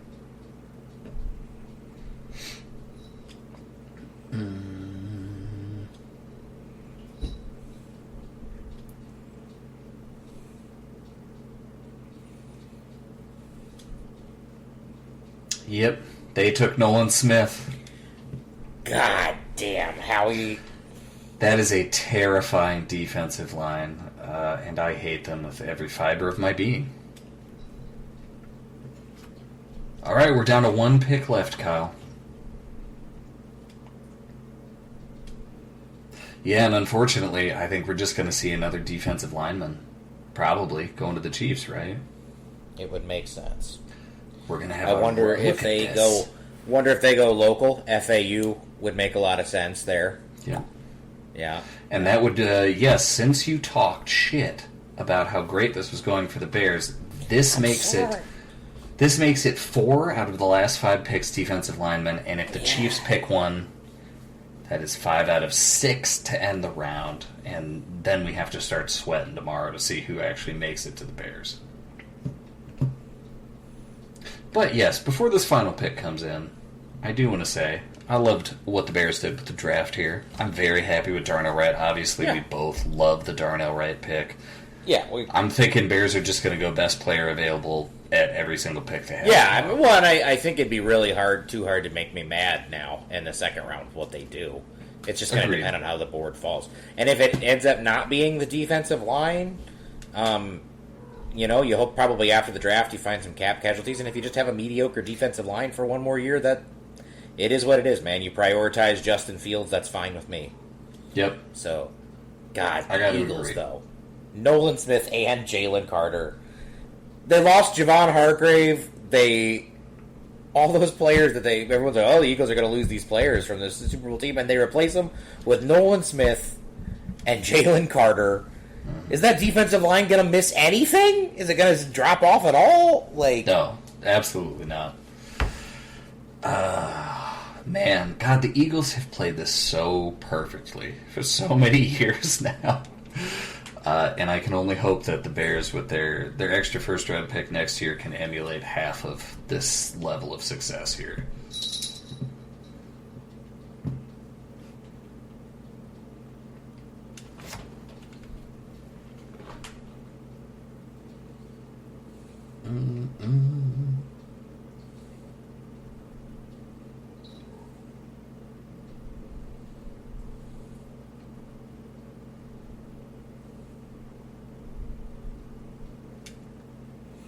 I just can't believe the Eagles are just recreating the 2021 UGA defense in the NFL. It's not a bad move. Yeah, very smart. You might as well just get every Georgia lineman you can. Yeah, I mean, it's just. I mean, shit. At this point, would anyone be surprised if the Eagles have with their second round pick take like Keely Ringo? Just get the whole goddamn band back together. Yep, we'll just do the whole thing. Who cares? Yeah.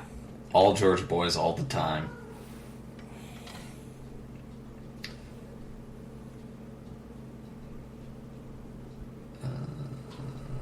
Yeah, so I guess tomorrow the big story is going to be Will Levis. When does he go? But Yeah, I know. mostly looking forward to the Bears getting some defensive line help, getting a center. Make me happy, Brian Poles. Make me feel good.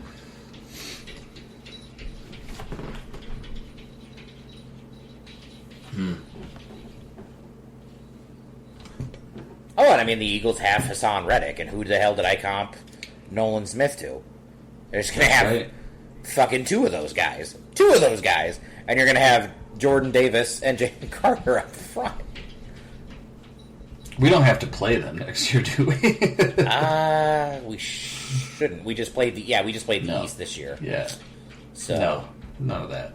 Yeah, and we definitely didn't finish first in our division, so we shouldn't draw them. We will be battling the Washington. Commanders. Yeah, Washington. the Commanders would have finished fourth there behind because Eagles, Cowboys, Giants all made the playoffs. So, yeah.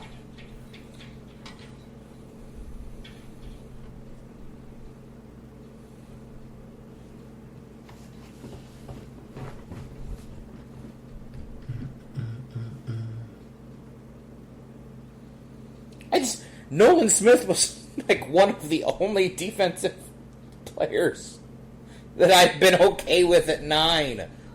The Eagles got him at 30. Yep. How the fuck is that fair? Jesus. Well, at least it's going to take the heat off of us when Jalen Carter looks really good next year. Because I bet Nolan Smith is going to look fantastic as well, and that's going to look really stupid for every other team in the draft, especially the Jets, taking Will fucking McDonald. Yeah, no, I mean, Unbelievable.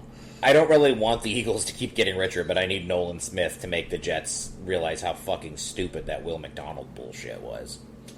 Just incredibly dumb. I mean, again, if you were scared away by Nolan Smith's size, I can't say, I get the logic.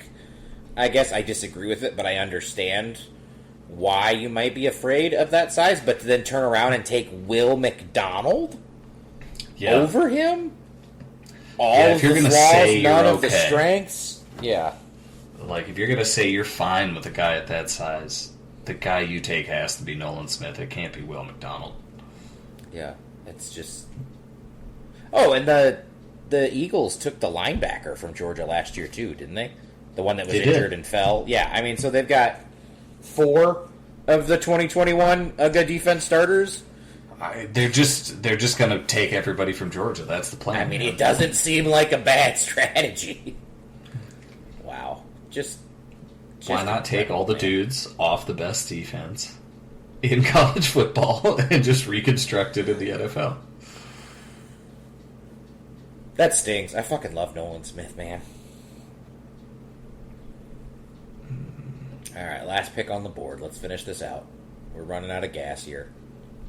We are both old men with children. I'm dying. Come on, Chiefs. Don't pick a defensive lineman. Yeah, I feel like that seems likely, but... I don't know who they would pick, but it does seem like they should pick a defensive lineman.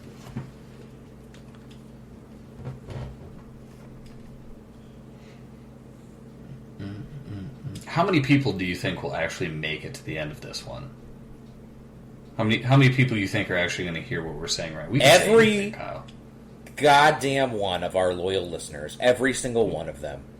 Folks, they love friends, us. They adore us. This is specifically for you, us. Tech. All right? Yeah. This is specifically for you. You're the only guy I know who would listen to 3 hours and 48 minutes of this, all right? Just know that we love you dearly. Yeah. If you guys are still with us, that's awesome. I thank you so much. I hope we've been funny. It would be fantastic. Yeah, N'Kobe Dean. I couldn't think of his name, but yeah. So Jalen Carter, Nolan Smith, Jordan Davis, N'Kobe Dean, all 4 the 4 best players basically on the 2021 Georgia defense. Man, all Philadelphia Eagles. It's hard to argue with that strategy. Come on, Chiefs, take something. That's not a whole lot to think about here, Kansas City. All right, you know what I mean. Just pick someone. Pick Josh Downs. You know, why not?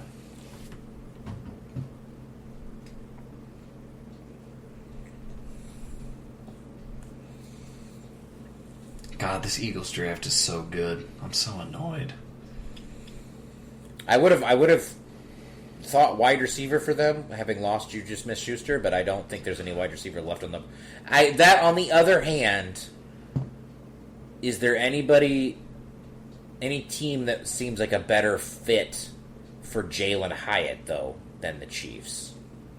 That's a great pick for the Chiefs, Jalen Hyatt. I would love that in Kansas City. He would get so many yards on that team. I could see that. I could. I think that's a good call. I don't know if they're going to do it, but I would love that pick. Well, let's see here. So Kuiper's got best available. He's got Will Levis. Don't think they're doing that. Joey Porter Jr., I mean, that would be a good pick. I don't see any reason not to, but...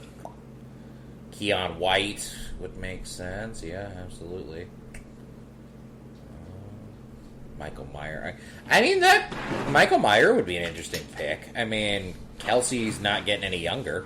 Would they maybe prep for that, and in lieu of having a weaker wide receiver core, could they maybe do some more two tight end stuff? We saw them use a lot more heavy personnel and stuff and more under center stuff last year than they previously had with Mahomes. That was kind of their adjustments to the too high that they saw in 2021. Well, the beauty of being the best team in the NFL and also having the best quarterback in the NFL by a country mile is you got a lot of options in the draft.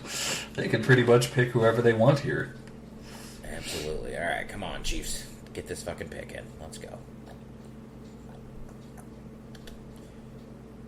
And sir, not appearing in this film tonight was the Miami Dolphins. So we also obviously didn't hear from the Denver Broncos. And I don't believe we will hear from them until round 3 this year. So that's right. Who else didn't have a pick? The Rams. Rams didn't have a pick in this run. Rams, yeah. The Rams have not had a first-round pick since Jared Goff. So that was the last one. Yeah. Well done, Los Angeles.